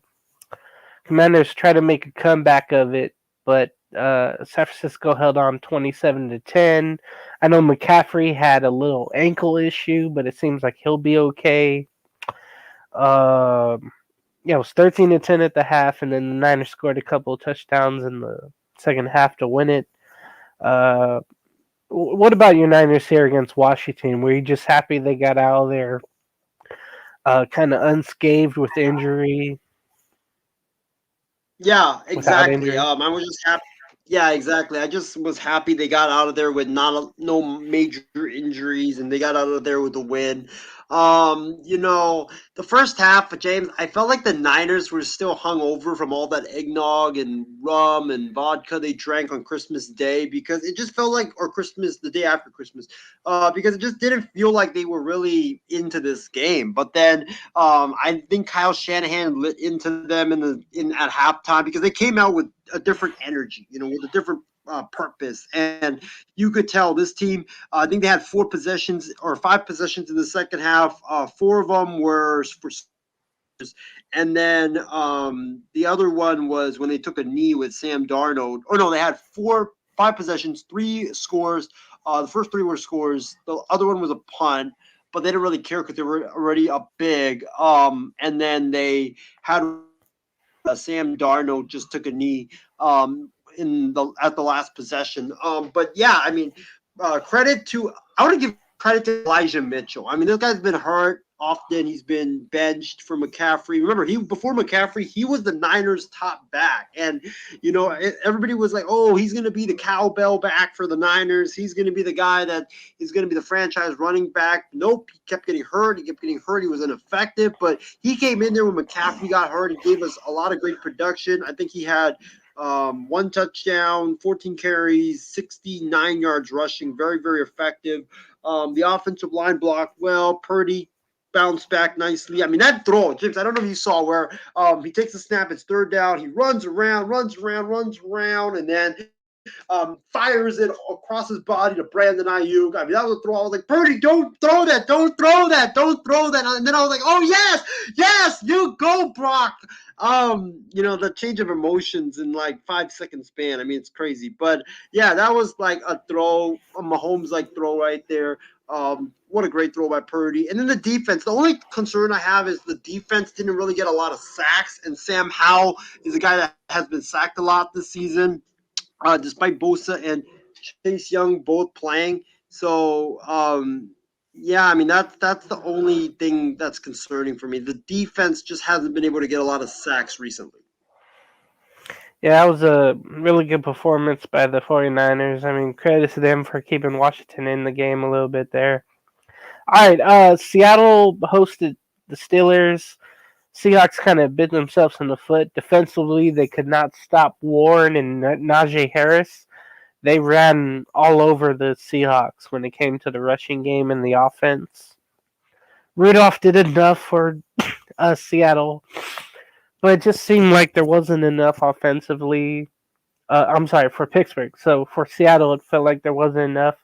Steelers win by a touchdown. The Chiefs and Bengals played. Unfortunately, Jake Browning and company are now eliminated. Chiefs looked a little bit like themselves last week, but they were able to win 25-17. They were able to get back on the winning ways. And then the Chargers held on to beat the Broncos held on to beat the Chargers 16-9. Real ugly game. It was the first game, of course, that the Broncos did not start Russell Wilson. Of course, he was benched. Jarrett Stidham got the start. He didn't do that well, but you didn't expect too much out of the game there. He did throw for 224 yards and a touchdown. So it was almost like a Russell Wilson start almost when you think about it. And then to follow out week 17, the Packers defeated the Vikings in a blowout 33-10.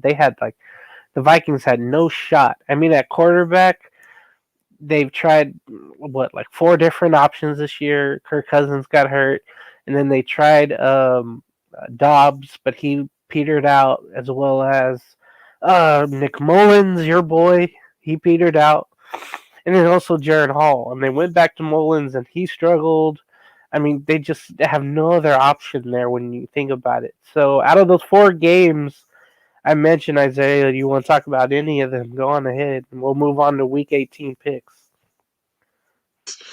I mean, Bengals, Chiefs. I mean, if the Chiefs had lost that game, I would have been real concerned with KC. But that win really didn't impress me a lot. I mean, you barely beat the Bengals, so with Jake Browning, not Joe Burrow, so not impressive. The Vikings, I mean, that was oh my God, that was a message sent by Green Bay that we remember what you did to us last year. We're coming for vengeance, and they just blew their door open. And then what was the other game you mentioned, James? Oh, you're on mute. The Russell Wilson-less Broncos beating the Chargers, and then the Steelers and the Seahawks. Yes, I want to talk about the Seahawks game. First off, how about those Sea Chickens losing? How about that embarrassment? I think James, call me crazy. They should have started Drew Lock. If they started Drew Lock, I think they would have won that game.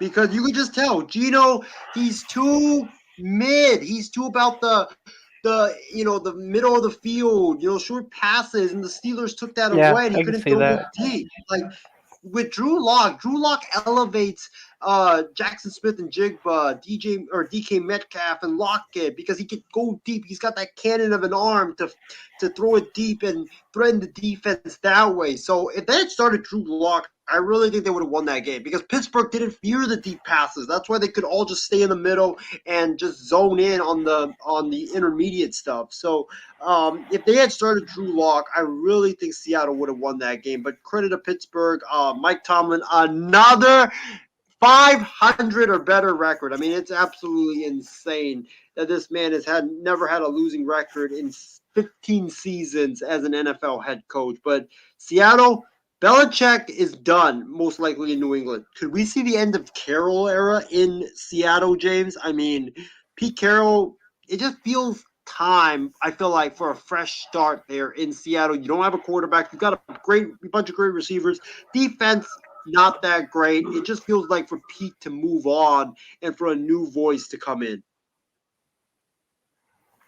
Yeah, that was crazy to think about all that happened in Week 17, because I think we found out a lot about certain teams, and then we realized who won't make it, and then who barely has a chance. Leading into Week 18, we have 2 Saturday games tomorrow. Starting off with the Steelers and Ravens, the Steelers need this ball game to stay in it and to make the playoffs. I mean, what a change from the times where they lost to New England, they lost to Arizona, I think, before that. Now they're on their winning ways again with their rushing game. The defense is doing enough. They're playing a Ravens team that is, pretty much resting everybody that is valuable to them, and credit to them for doing that.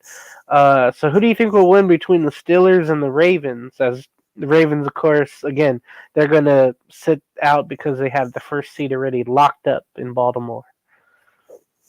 Can you confirm if Kenny Pickett's playing in this game, or is it Trubisky? I mean, not Trubisky, Rudolph.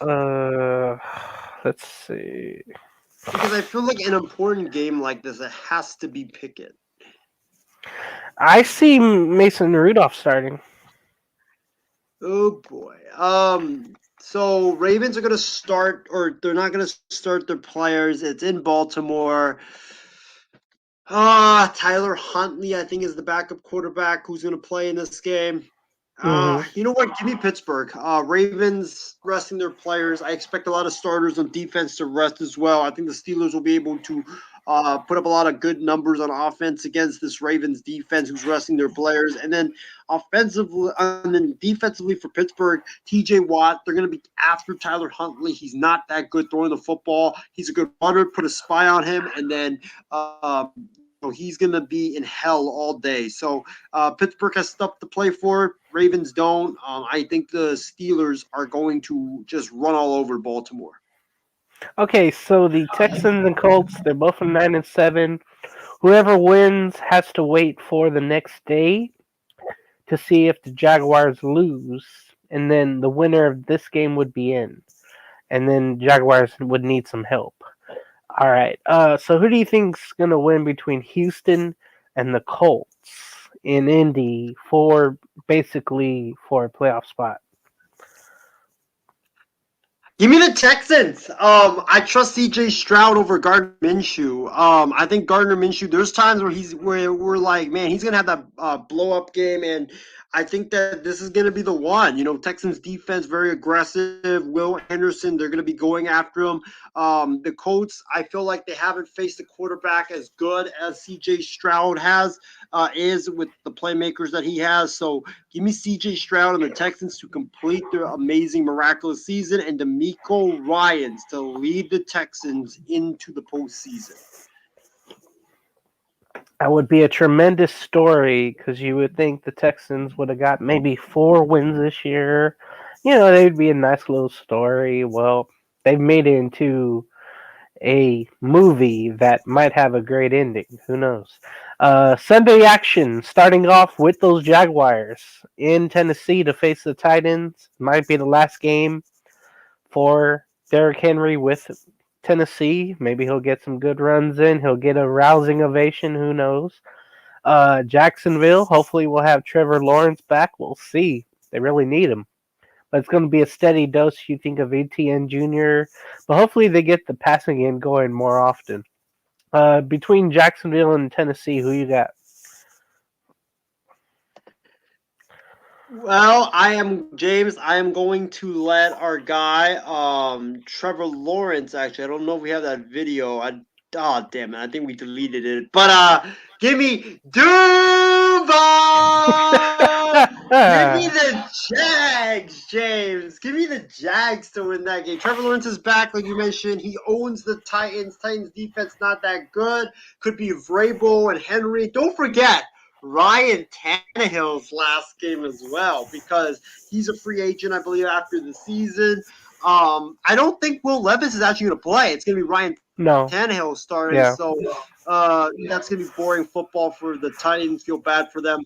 But Titans, the Jags, I read this, James. Christian Kirk has been activated from injured list, injured forever. He's going to play in this game. So give me the Jags. If they win the division. They're not going to sleepwalk through this game. They're going to come out like it's the Super Bowl. Jags by double digits. All right, so NFC North matchup between the Vikings and the Lions. I think the Vikings have already been... No, they would need everybody to lose for them to make it, I believe. The Lions are fighting for seeding between them, and the Dallas Cowboys. I think they're fighting for seeding. If the Cowboys lose, the Vikings, the Lions, if they win, would get that second seed, I believe. You expect the Lions to go out and just play really hard, no matter what, and play their starters in this game. So who do you think will win between Minnesota at Detroit? Give me my famous saying, James. Give me Detroit. That's who I'm going with. Give me the Detroit Lions. Nick Mullins, I love the guy, but Nick Mullins, the Lions have something to play for. If they were resting the starters, I would probably say Vikings, but I think Justin Jefferson is going to play. I think the Vikings will keep it close, but ultimately, I think Detroit against that Minnesota defense will be able to run the ball down the Vikings' throat. So give me the Lions in a close one that will come down to, I think, the final possession, and I think the Lions going to stop to give the Lions the win. Wow. The Falcons and Saints, the NFC South matchup here, basically for a chance to make the playoffs if the Buccaneers do not comply. If they do comply, excuse me. If the Saints win, they're basically in, and it just shows you this division has been wild. And there's no guarantee each team will come out playing smooth, and you can't trust either. So, who do you have in this game, the Falcons or the Saints? You're right. You can't trust any of these two teams. 1 week the Saints look very good, and then the next week they look like they would lose to the 0-16 Detroit Lions. And then the Falcons are kind of the same. It's like you don't know what you're getting from them. And Arthur Smith is an absolute idiot. Give me the Saints. Saints know they win. They are in. They know if they win, they're in. I think Derek Carr will have the best game of his season thus far. The Falcons' defense is not that good. And the problem with the Falcons is that their offense, they don't get the ball to the playmakers. It's very frustrating. I don't know what they're doing.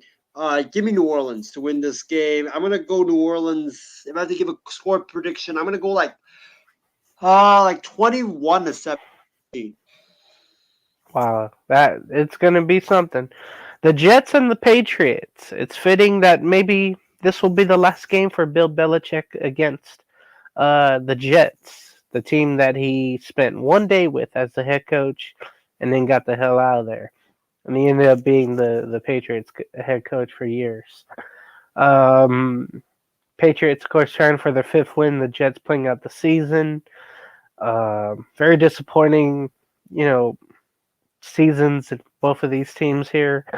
But the Patriots and Bailey Zappi, they're going to try to go out on a good note. Meanwhile, the Jets going to try to run it down the Patriots' throat. The Patriots do have a really good, solid defense, despite the names that they have lost and the names that they don't have. So it's going to be an interesting game. What will give for the Patriots and maybe Belichick's finale? Who do you have? In what I think will be Bill Belichick's last game as the head coach of the New England Patriots. Give me the New England Patriots to send Belichick out with a bang. I think Bailey Zappi will look like prime Tom Brady in this game. Remember, here's the thing. The Jets defense, they're great, but they have not been good the last several weeks. And also, I just read this, James. It's going to snow, and it's going to snow heavily in New England, so I expect a lot of run. And that really suits Zappi because Zappi's the guy that is a quarterback that relies on the run and the short passing game. Jets run defense has not been good all season long. They've been missing a lot of tackles. And the Patriots, like you mentioned, defense, they're really good. They're going to stop the Jets, whether it's I think it's going to be Trevor Siemian. So, the quarterback play for the Jets is not going to help the Jets here. So give me the Patriots. Patriots win this game. Send Belichick out on the right way. I'm going to go 17-13 New England. All right, the next game is an NFC South matchup. It's the Buccaneers who really failed last week. They are in Charlotte to face the Carolina Panthers. And it'll really be interesting how good the Panthers come out and play, just trying to finish the season well. Meanwhile, the Buccaneers are fighting for their playoff lives. But they need help, of course, to get in. So, Baker Mayfield, you expect to have a better game. And, hey, it might be Mike Evans' last game with the Buccaneers. He's a free agent. They didn't re-sign him, and he's put up great numbers. It's just something to think about. You would hope that he goes out and he puts up a performance that would show what the Bucs could be missing. How do you think it would go between the Buccaneers and Panthers? I'm going to go with the upset. Give me the Carolina Panthers and Bryce Young to upset the Buccaneers and end their playoff hopes. The Bucs defense is not that good. I think Bryce Young is going to have his best game of his career. I think that he will light up this Bucs defense. And the Panthers defense has been solid this season. And Baker against his former team, they know all about Baker. They know his strengths and his weaknesses. They're going to be able to attack it. I think Baker unfortunately throws for a couple of interceptions, and he proves that he's not going to be the answer in Tampa Bay moving forward. And this is going to be Todd Bowles' last game, I believe. I believe that he's going to get whooped by Bryce Young, and he's going to be shown the door after the game. So give me the Panthers in Charlotte, wrapping up their season off on a high note. It's not a crazy prediction. I think a lot of people, ever since that game last week that Tampa put in, they don't trust them. All right, the last edition of the Ohio rivalry between the Browns and the Bengals in Cincinnati. The Browns should be pretty much resting in this game. I don't think there's any need to play any of the starters here. It'll be interesting to see who will start at quarterback for the Browns because I believe DTR is was it on the IR, so maybe we'll see PJ Walker. Who knows? But the Bengals will go out, with Browning, and he'll get another opportunity to show that he can, play well. This is basically a throwaway game, I guess, for both teams. Browns looking forward to the postseason, and the Bengals, unfortunately, are going home. This is kind of a switch when you think about it. Total opposites here. How do you see this game going? I'm going to go with the Bengals, and I know John Alcorn is going to hate me for this pick because I'm going to jinx his team, but the Bengals are actually going to be the more talented team in this game because the Browns are going to be resting all their players for the playoffs. So I think Browning has a good day. Jamar Chase has a great day going up against up corners. And also T. Higgins, Tyler Boyd. Remember, this also could be T. Higgins' final game, too, because he's a free agent after the season. So I could see that as well. So give me the Bengals. I think the Bengals win by double digits. Brown resting. Their top defensive players won't play. I think the Bengals put up a lot of points on this Browns defense. Now the Bears, they don't have a shot to get in, but they're only one game behind the Packers. It's crazy in the standings. The Packers, they have a scenario. If they win, they're in, basically. And the season has gone so back and forth for Green Bay, and it was only supposed to be basically an evaluation year for Green Bay. But Jordan Love, he's been up, he's been down, and now he's back up again. Justin Fields, he was down, and then recently he came back, and he's been up ever since. It's amazing. So hopefully we get two quarterbacks who have so much to prove, and hopefully they ball out. Both running games should be going really well. It should be a fun game up in Lambeau at Green Bay, as this rivalry in which the Bears haven't won in forever against Green Bay. We'll see if they have a shot. But how do you see this rivalry game going between the Bears and the Packers? Oh my God! It's in Lambeau. I thought it was in Chicago. Oh, Remember, they opened the season in Chicago. That is true. That is true. So what if the Bears win this game, right? And then Seattle loses, and the other teams lose as well. Could the Bears make the playoffs then? I don't think so. So the Bears are officially eliminated then, I think, right? I think so. Yeah. Okay, yeah, the Bears are fourth in the North. The Vikings would have to lose too, so that's a tough one. Yeah, give me the Packers. Packers no win. You're in. Jordan Love. I think Jordan Love and Justin Fields will have a great duel in this game. Both young quarterbacks going at it. It should be fun, but give me Green Bay. They know they win, they're in. And, these teams, when you win, you're in that situation. They always come to play like it's like the Super Bowl for them. And now an NFC East matchup between the Cowboys and Washington. They're in Maryland. Commanders, of course, just playing the season out. I would love to see Jacoby Brissett get the start for Washington, but they probably go with Sam Howell.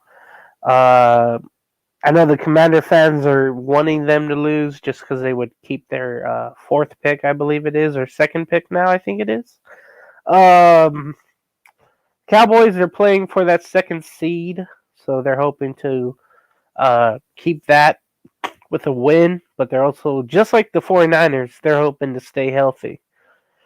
This will be another invasion of another road team. We saw all the red of the Niner fans at Washington. Now you'll see all the blue of the Cowboy fans in Washington. How do you think this game will go? Crazy pick.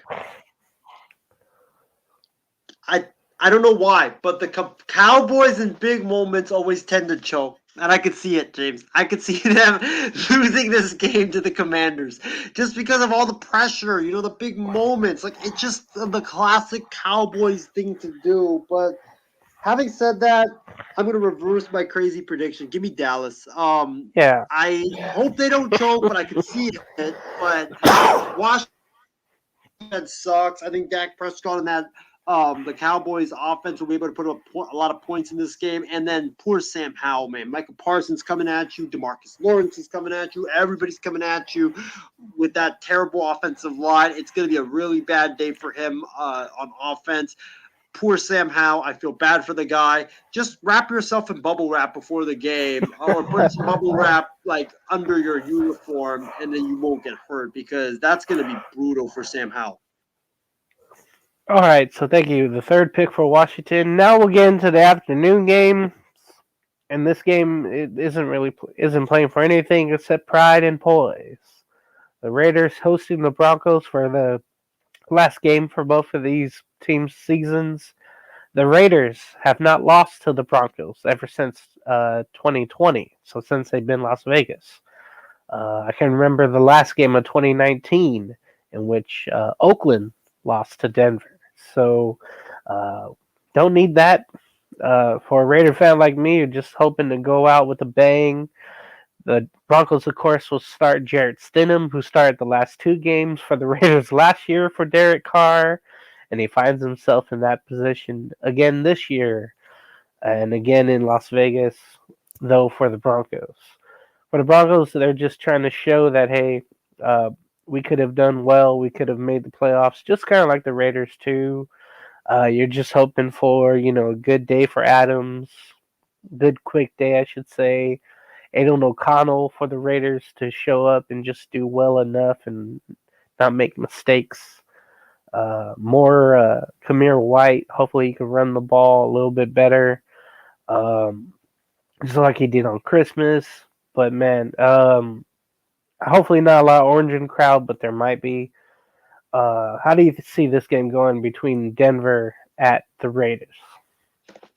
This is actually a massive game for the Raiders, because if the Raiders win, I think Antonio Pierce will clinch the job.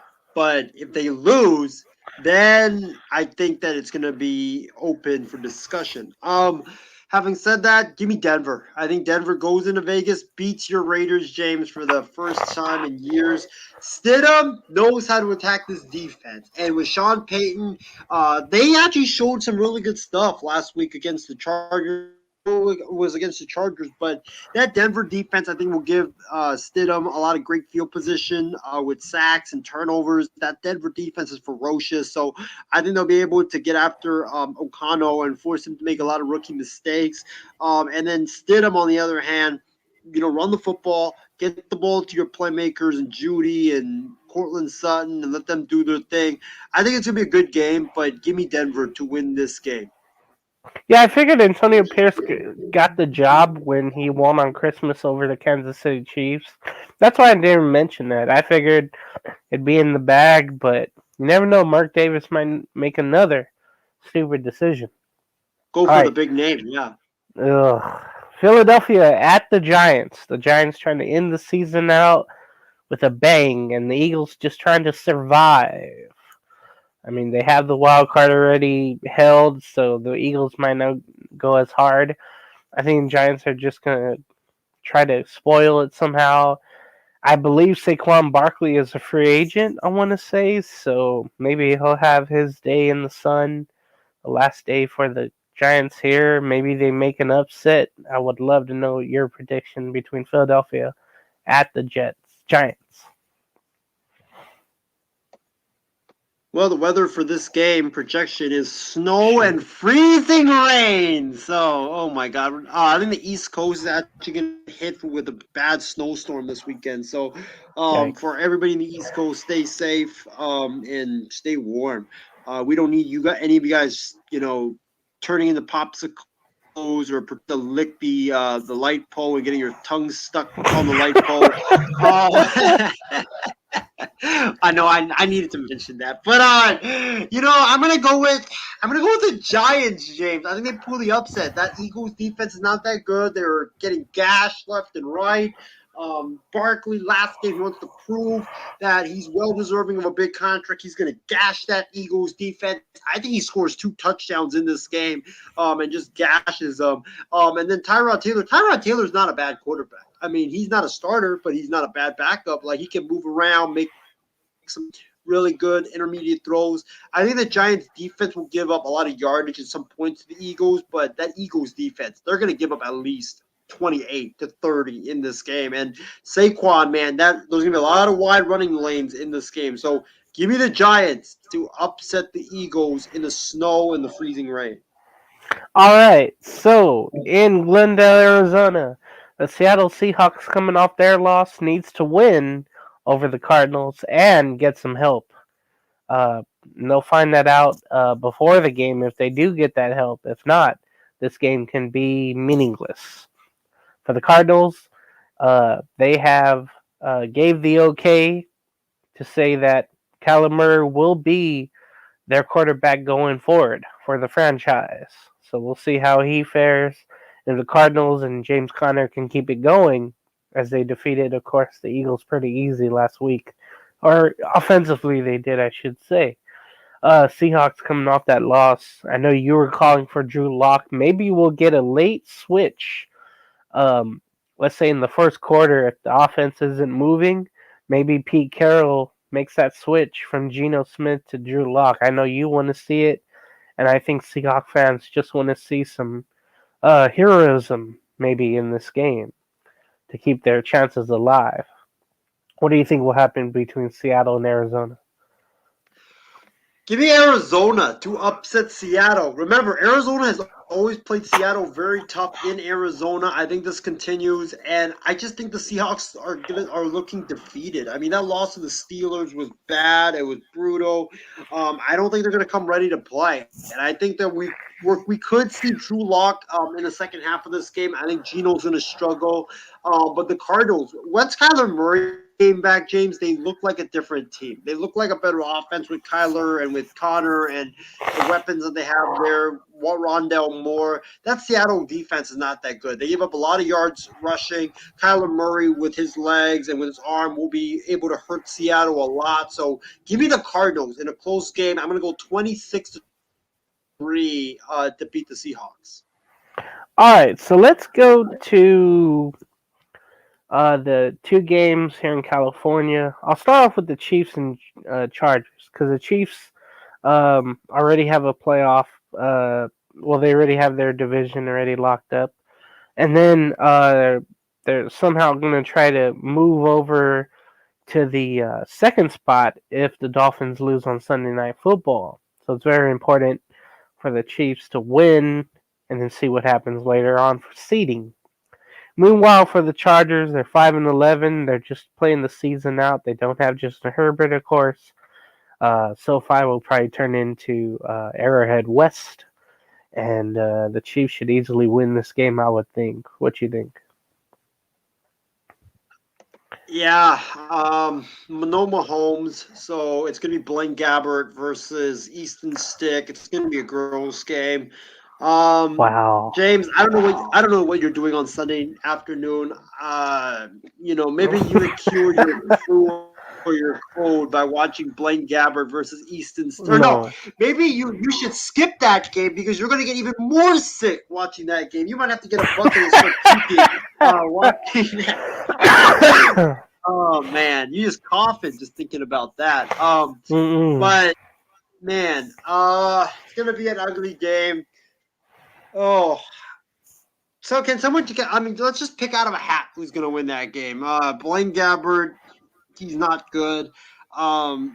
maybe Andy Reid can make some magic with him. Who knows? Easton Stick sucks. They should play Max Duggan. Honestly, I want to see something from him he can offer. But if it's Easton Stick, give me Blaine Gabbert and the Chiefs in a really ugly game. Okay, with both teams, I can see that. A total of definitely. 5 turnovers combined. Oh, yeah.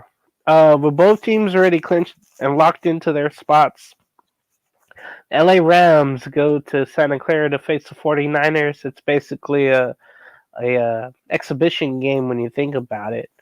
I believe Sam Darnold will get the start for San Francisco, and then for LA, whoever their backup may be will get the start there.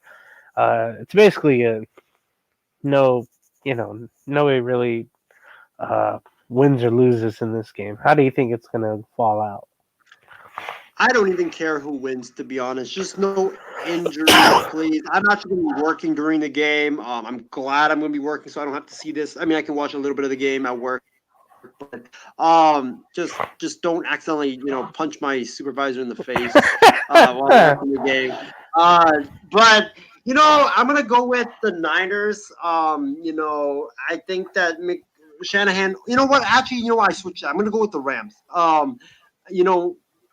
Darnold, he hasn't looked that great with the Niners, and Ayuk, Kittle, and those guys, McCaffrey, they're probably not going to play. So you're most likely dealing with Danny Gray and Bell and Willie Snead. Like, it's going to be like a preseason game, and I'll watch it, but I'm not really looking forward to it. But give me the Rams to win. I think it's actually a good thing that the Niners, if they lose this game, that way you don't have to have all the pressure of trying to run a win streak going into the playoffs and try to keep that win streak in the playoffs. So give me the Rams to win that game. It's going to be close, but give me McVay to finally snap that losing streak to Shanahan in the regular season. Carson Wentz, by the way, will get the start for the Los Angeles Rams. All right, let's go to the final game of the regular season. Sunday Night Football down in South Florida. Finally. South Beach, Miami. This is for the AFC East. The Miami Dolphins hosting the Buffalo Bills. The Dolphins at 11-5. The Bills at 10-6. One team is hot. One team is not. And one team, looking to really end the season well. They've had a lot of problems. Have Buffalo. This season, and they've somehow said, hey, we're going to get back in the thick of things, we're going to do it. Miami, on the other hand, kind of the opposites. They've had a plethora of great players get hurt. Despite that, they've still gone on and won, but they're falling at the wrong time leading into the postseason. So we'll see what gives here. What do you think about this game? I know you have a great prediction for it. James, you will laugh at my prediction. You may laugh hard at my prediction. Don't so say I a hope tie. you have a bottle of water with you so you don't choke. But this is going to be a game. This is going to be a great classic game. I think you're going to have both offenses doing very well. The defense will, I think the defense will be it will be a factor, but late. But I think it's going to be a shootout between the Dolphins and the Bills, both of these two teams. Remember, we said this could be a game. We're entering this game if the Steelers win, which is likely because the Ravens are going to rest their players, and then if the Colts beat the Texans, you could be staring at Buffalo. Win, you win the division, make the playoffs. You lose, your season is done, and you miss the playoffs. I mean, that's could be an all or nothing thing. So I can see the Bills definitely going to be coming in, trying to play hard. The Dolphins as well, because they both want to win that division. It's going to be a shootout. But, James, I trust the Bills more than I do with the Dolphins. The Bills will win this game late, and it's going to come down to the difference maker of this game. Taylor Rapp with a late game-winning interception to seal the deal and to seal the division title for the Buffalo Bills. I think Rapp actually has a great day, actually. Remember, he's going to be going, I believe he's at the safety position. Tua has had struggle throwing in the middle of the field a little bit deep. So I could see Taylor Rapp, James, and you might laugh. Taylor Rapp could be the difference maker of this game. Not Josh Allen, not Stephon Diggs. it could be Taylor Rapp being the difference maker of this game. We'll see what happens, but man, I can't wait for that after the crap we're going to see in the afternoon. I mean, I'll tune into the Raider game, but it'll just be for fun. There's no meaning to it. But man, I can't wait for the Saturday game with Houston and Indy. And then it's probably 1 or 2 in the morning, depending on Jacksonville, if they need to win that. Jacksonville needing to win that. But then after that, I just can't wait for Sunday night. Let's get to some college football that happened. Monday night, we had 2 great semifinal games for the college football playoffs. Michigan held on to beat Alabama 27-20 in overtime. This was a low-scoring game. I mean, both teams' defenses came out and they were shutting things down. In the fourth quarter, there were some scores, there. But Michigan held on. They had that first overtime, and it was an easy score there. McCarthy had 3 touchdowns. Monroe didn't have any. Both running backs had touchdowns. McClellan had 2. Corum had 1. He ran pretty well there. But it just came down to the defenses, and Michigan's defense did their job like they've done all year long.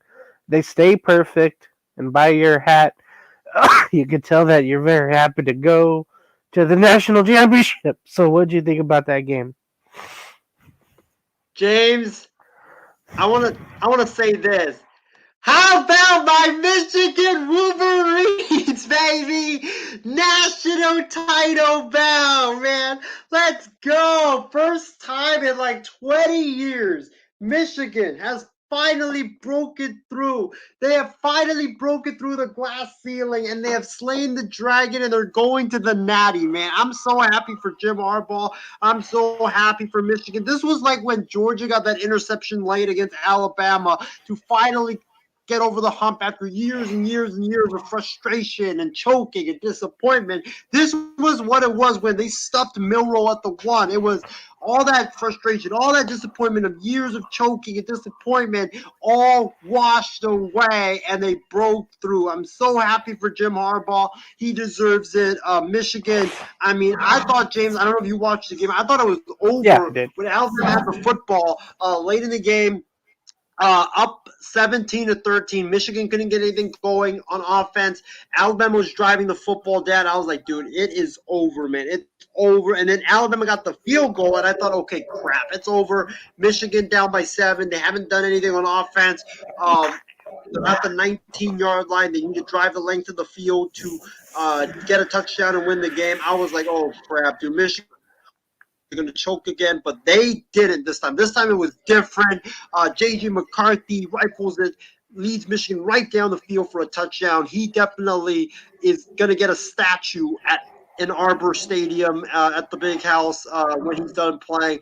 But Jim Harbaugh, I mean, this guy, Michigan man, hired to restore Michigan to greatness, and he's on the cusp of a national title, which is something that I don't think Bo Schembechler, his mentor, greatest Michigan coach ever did. So Jim Harbaugh, man, I mean, hopefully he does it, because that's what he's missing. He's missing championships. He's missing rings. And if Jim Harbaugh can win it on Monday, I mean, he's going to be the greatest coach in the history of the Michigan program, because I don't think Michigan has won a national title since Brady? I think that since Brady played like 30 years ago or 25 years ago. So yeah, I mean, Harbaugh, if he wins a natty, it's going to be the greatest. He's going to be the greatest coach to ever coach in Michigan. Plus, he's already played there. He's had a great career. Jim Harbaugh is going to have a statue at Ann Arbor, if he wins it. And for Nick Saban, what a terrible play call. Why would you throw – Michigan's defense is very good up the middle. Why are you running quarterback draw up the middle from the 2-yard line? It makes no sense whatsoever. They should have thrown it, used the edges. It just doesn't make any sense. You got to throw it there. It makes no sense why they didn't throw it and just ran quarterback draw like that. I don't know that play call by Saban, and it looks like the guard has changed. Now it's Jim Harbaugh's run in college football, and Nick Saban, he hasn't won a championship since James 2020. That was the last time he won a championship 4 years ago, which is the longest drought he's ever had. So for Saban, the drought continues, and for Harbaugh, this is Harbaugh's turn at the top of college football. Yeah, I can think on that last play, they basically tell Monroe, if you see something up the middle, go for it. And I think he just panicked and went, even though up the middle they have stalwarts for the Wolverines. But man, I think coming into the game, everybody's like, you know what? I'm gonna go with experience. I'm gonna go with Saban. I'm gonna go with Alabama. You know, getting their way in by being Georgia. But I don't think anybody thought about like all the time that Alabama had to take off. When you get a team like that, where they're such on a hot streak that you don't want them to take time off. Meanwhile, you have a team like Michigan that's just been consistently good throughout, and they're kind of a veteran team where they know, okay, we can just relax, but then when we get to go and doing our business, we know what to do already. I mean, they were well prepared throughout, and that's why Michigan moved on. So the other semifinal, the Sugar Bowl, we saw the Rose Bowl with Alabama and Michigan, and to me, I feel like the national championship should be at the Rose Bowl every damn year. I mean, the flyover was amazing and all that, the pageantry of the Rose Parade, it was awesome to see that. I haven't seen that in so long. So that was a great game. Now the Sugar Bowl in New Orleans. This game was a real good back and forth affair. And Washington was able to hold on. I mean, Texas gave them a good scare at the end. I mean, there was no way that they were supposed to make it, really scary for Washington at the end, but they did that. Ewers didn't have enough, though. But Michael Penix Jr., 430 yards, 2 touchdowns, ran the ball well on the ground. Texas just didn't have enough. I mean, Washington has been good all year long. Now we're going to have a pair of undefeateds playing in the national championship game as number 1 versus number 2 here. Number 1 Michigan, number 2 Washington. But what do you think about the other semifinal between Texas and Washington? This was, what a great college football playoff we had, James. Michigan, Alabama was a classic. Washington and Texas was a classic as well. Back and forth. You thought Washington was going to win when they were up double digits in the fourth, but then Texas kept coming back, and answering Washington's drives. And then, Washington, James, I felt like they got lucky because the couple play calls late, I know everybody was like, take a knee. They should have taken a knee. You're right. On the third down, when Texas had no timeouts left, they should have taken a knee because that would have guaranteed that Texas would have had the football and had to drive the length of the field to score a touchdown and tie the game with 20 seconds to go. And you're not really, the percentages of that are happening are not great at all, are not good. So I felt like Texas got lucky, or Washington got lucky. And you know who's also the luckiest human being right now is Dylan Johnson, the running back. Getting hurt, with that injury late, that gave Texas, James, 50 seconds to drive down the football field and score a touchdown. When if he had not gotten hurt, it would have been 20 seconds. And you have to drive the length of the football field. So, and plus, after he got hurt and he punted the ball away, the Washington guy ran to the Texas receiver, and that was another 15-yard penalty. So they had the ball like the 30-yard line or 35-yard line, and they just needed to go the length of the field, and that's not hard at all. So Washington, they got really lucky. And plus, I forgot to mention this.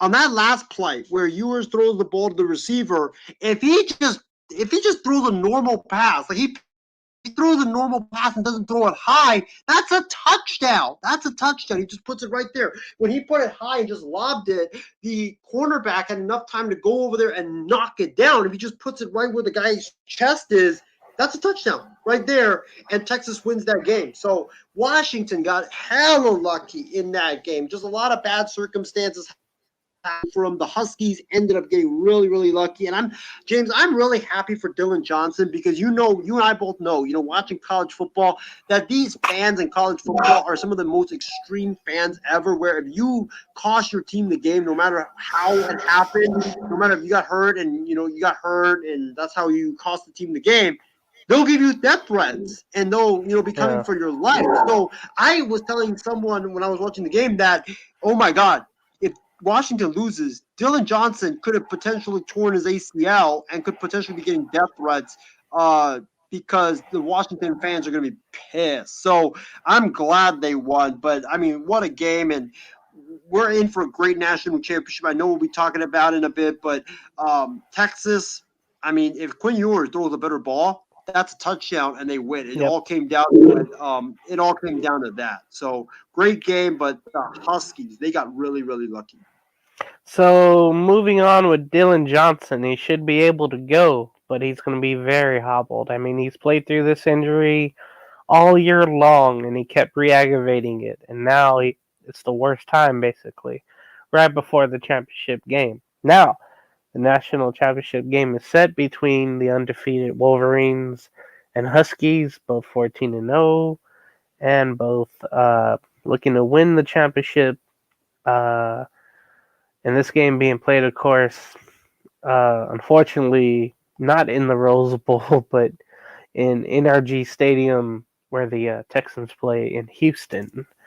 I just find it to be weird for that place to hold the national championship and not one of the other great bowl venues. But that's what it is.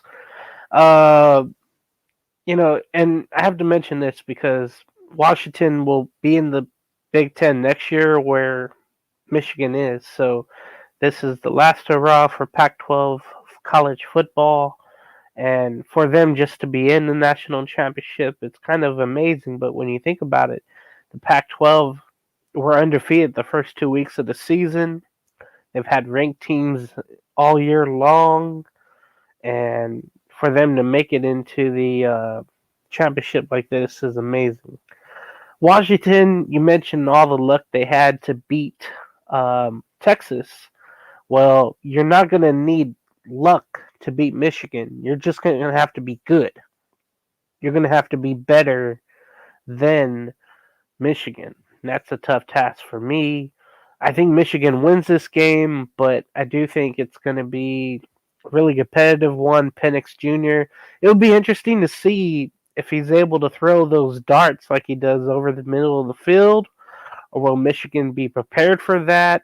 Will they have their running game going with Surham, or Jason McCarthy if he'll be doing his thing, throwing touchdowns? For me, I'm going to go Michigan winning this game. It'd probably be, 38, probably 38-28. I think Michigan just has too much in this matchup. That's what I'm thinking. What do you think about the national championship matchup? How will this game go?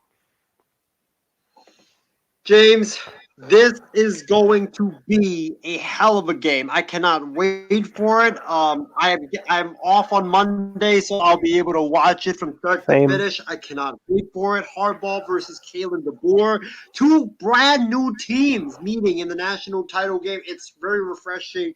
It's very great to see this. And also, you forgot to mention this, James. Not only are these two teams, Washington and Michigan, going to be in the Big Ten next year, they're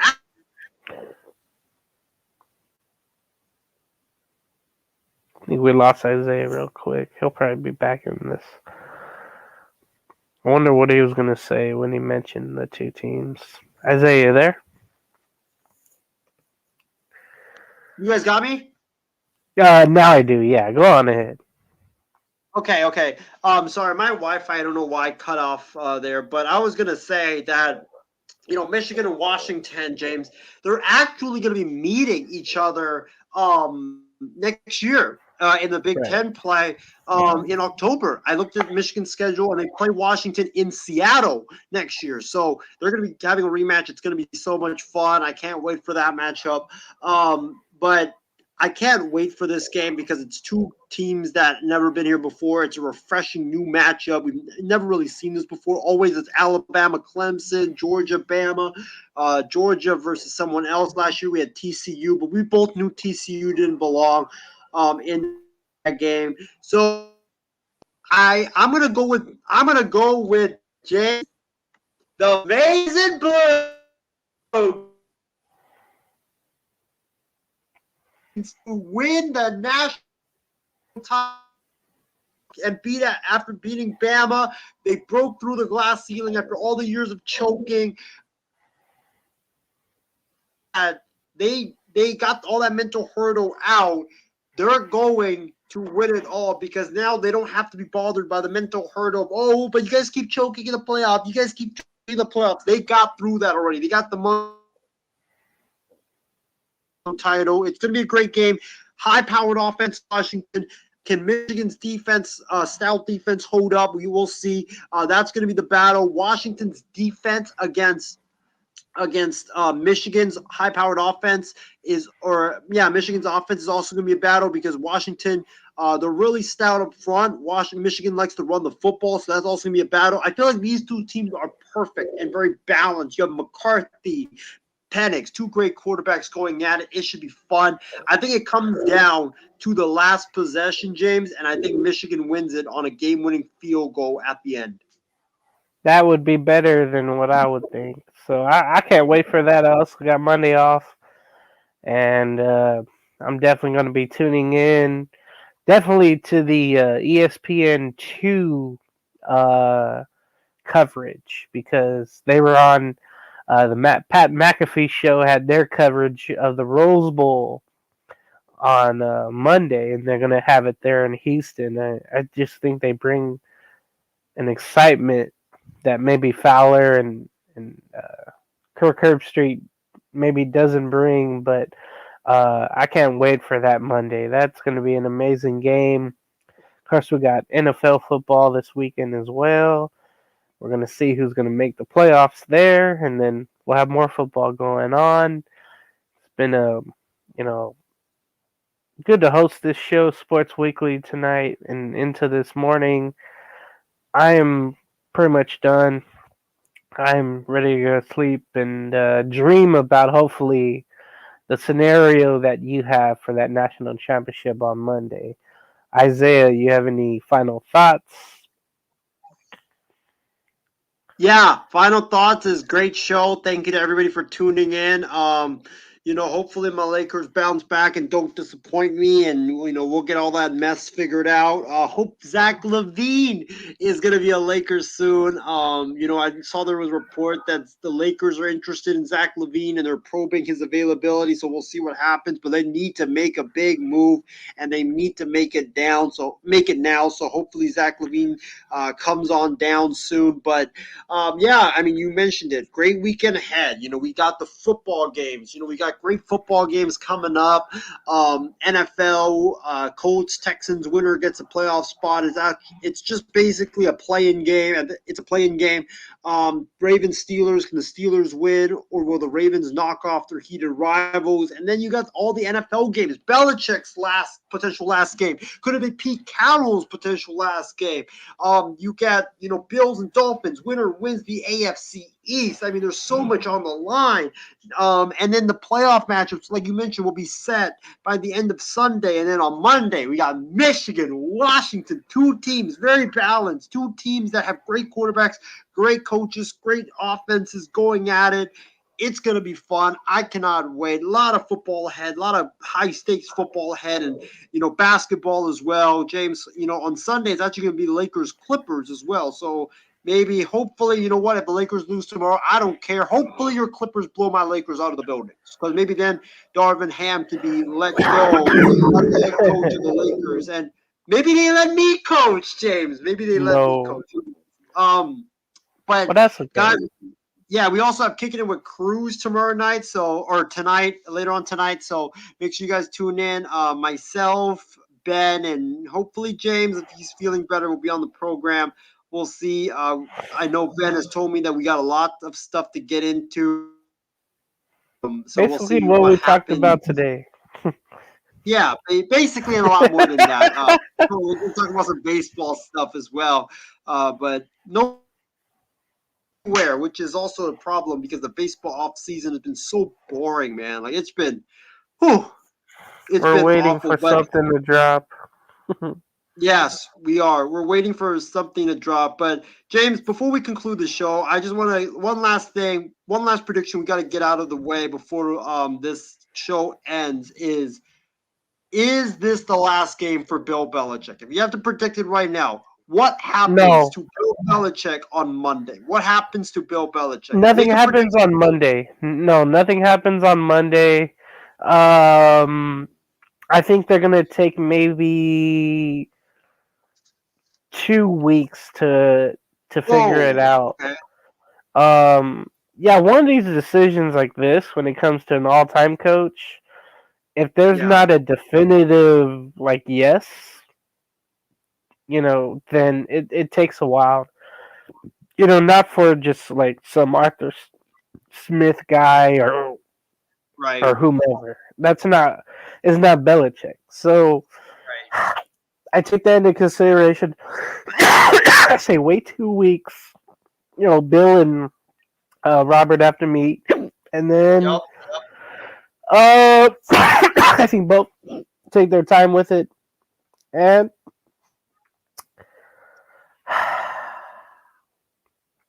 I'm gonna say no. I'm gonna say no. You think he stays? Wow. Okay. I think he stays, but they hire a GM. Okay, they hire a GM. Okay, that makes sense. For me, I think the writing's on the wall. I think he's gone. I think that everybody's kind of been indicating it's going to happen. Both sides, I feel like, need a fresh start. And would be better for a fresh start. Yeah, so I don't think it's going to happen on Monday. You're right, but I think it's going to happen next week because I don't think the Patriots want to take that long. Like if they want to trade Belichick, you got to do it soon. You got to start those talks soon. So I think he's gone, but James thinks he stays. They hire a GM, but like we mentioned, football, high stakes NFL, Saturday, Sunday. Also Monday, national championship game, Michigan, Washington, and then we also have with all the coaches and GMs getting fired. So we can't wait to see what happens, and maybe John Gruden goes back to the Raiders. Who knows? No. But yeah, it's been a great show, guys. Thank you so much for tuning in. James, any programs on your end that you guys are going to have on C2C or on the chair with James Gonzalez? Today, Friday night, Entertainment Hour. We'll be talking about certain things going on. If you're into movies and shows and television and all that, come to C2C for that. As man, this is crazy. So C2C for that, and also early Sunday morning, a couple hours before the game start on Sunday, we'll be recapping the Saturday action and previewing the Sunday action on Morning Tailgate on Coast to Coast Entertainment Network. For the Chair with James on YouTube, stay tuned for the food picks and the food reviews. I'll have my football picks coming out tomorrow night, probably, and then I'm sorry, tonight I should say, later on tonight. And that's pretty much it.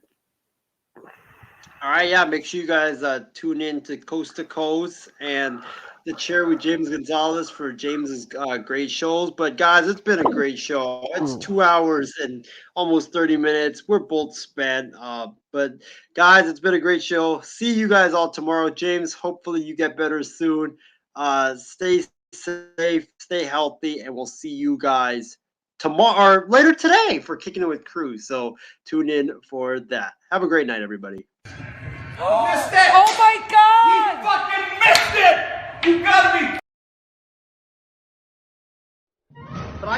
if you gave me Mahomes, if you gave me Lamar Jackson with his great legs and Mahomes' great arm, or you gave me Baker Mayfield, who would I want? I would want Baker Mayfield, and the reason why is because Baker Mayfield. I really think that now this is the worst case scenario for the San Francisco 49ers is that they're going to have to cut ties with Jimmy Garoppolo if I were them. What? Oh my God! Whoa, man! In any event, Kyle Gibson is definitely my NL Cy Young Award winner. Rock on, Gibson. And even Oh if my! you- Oh! No way!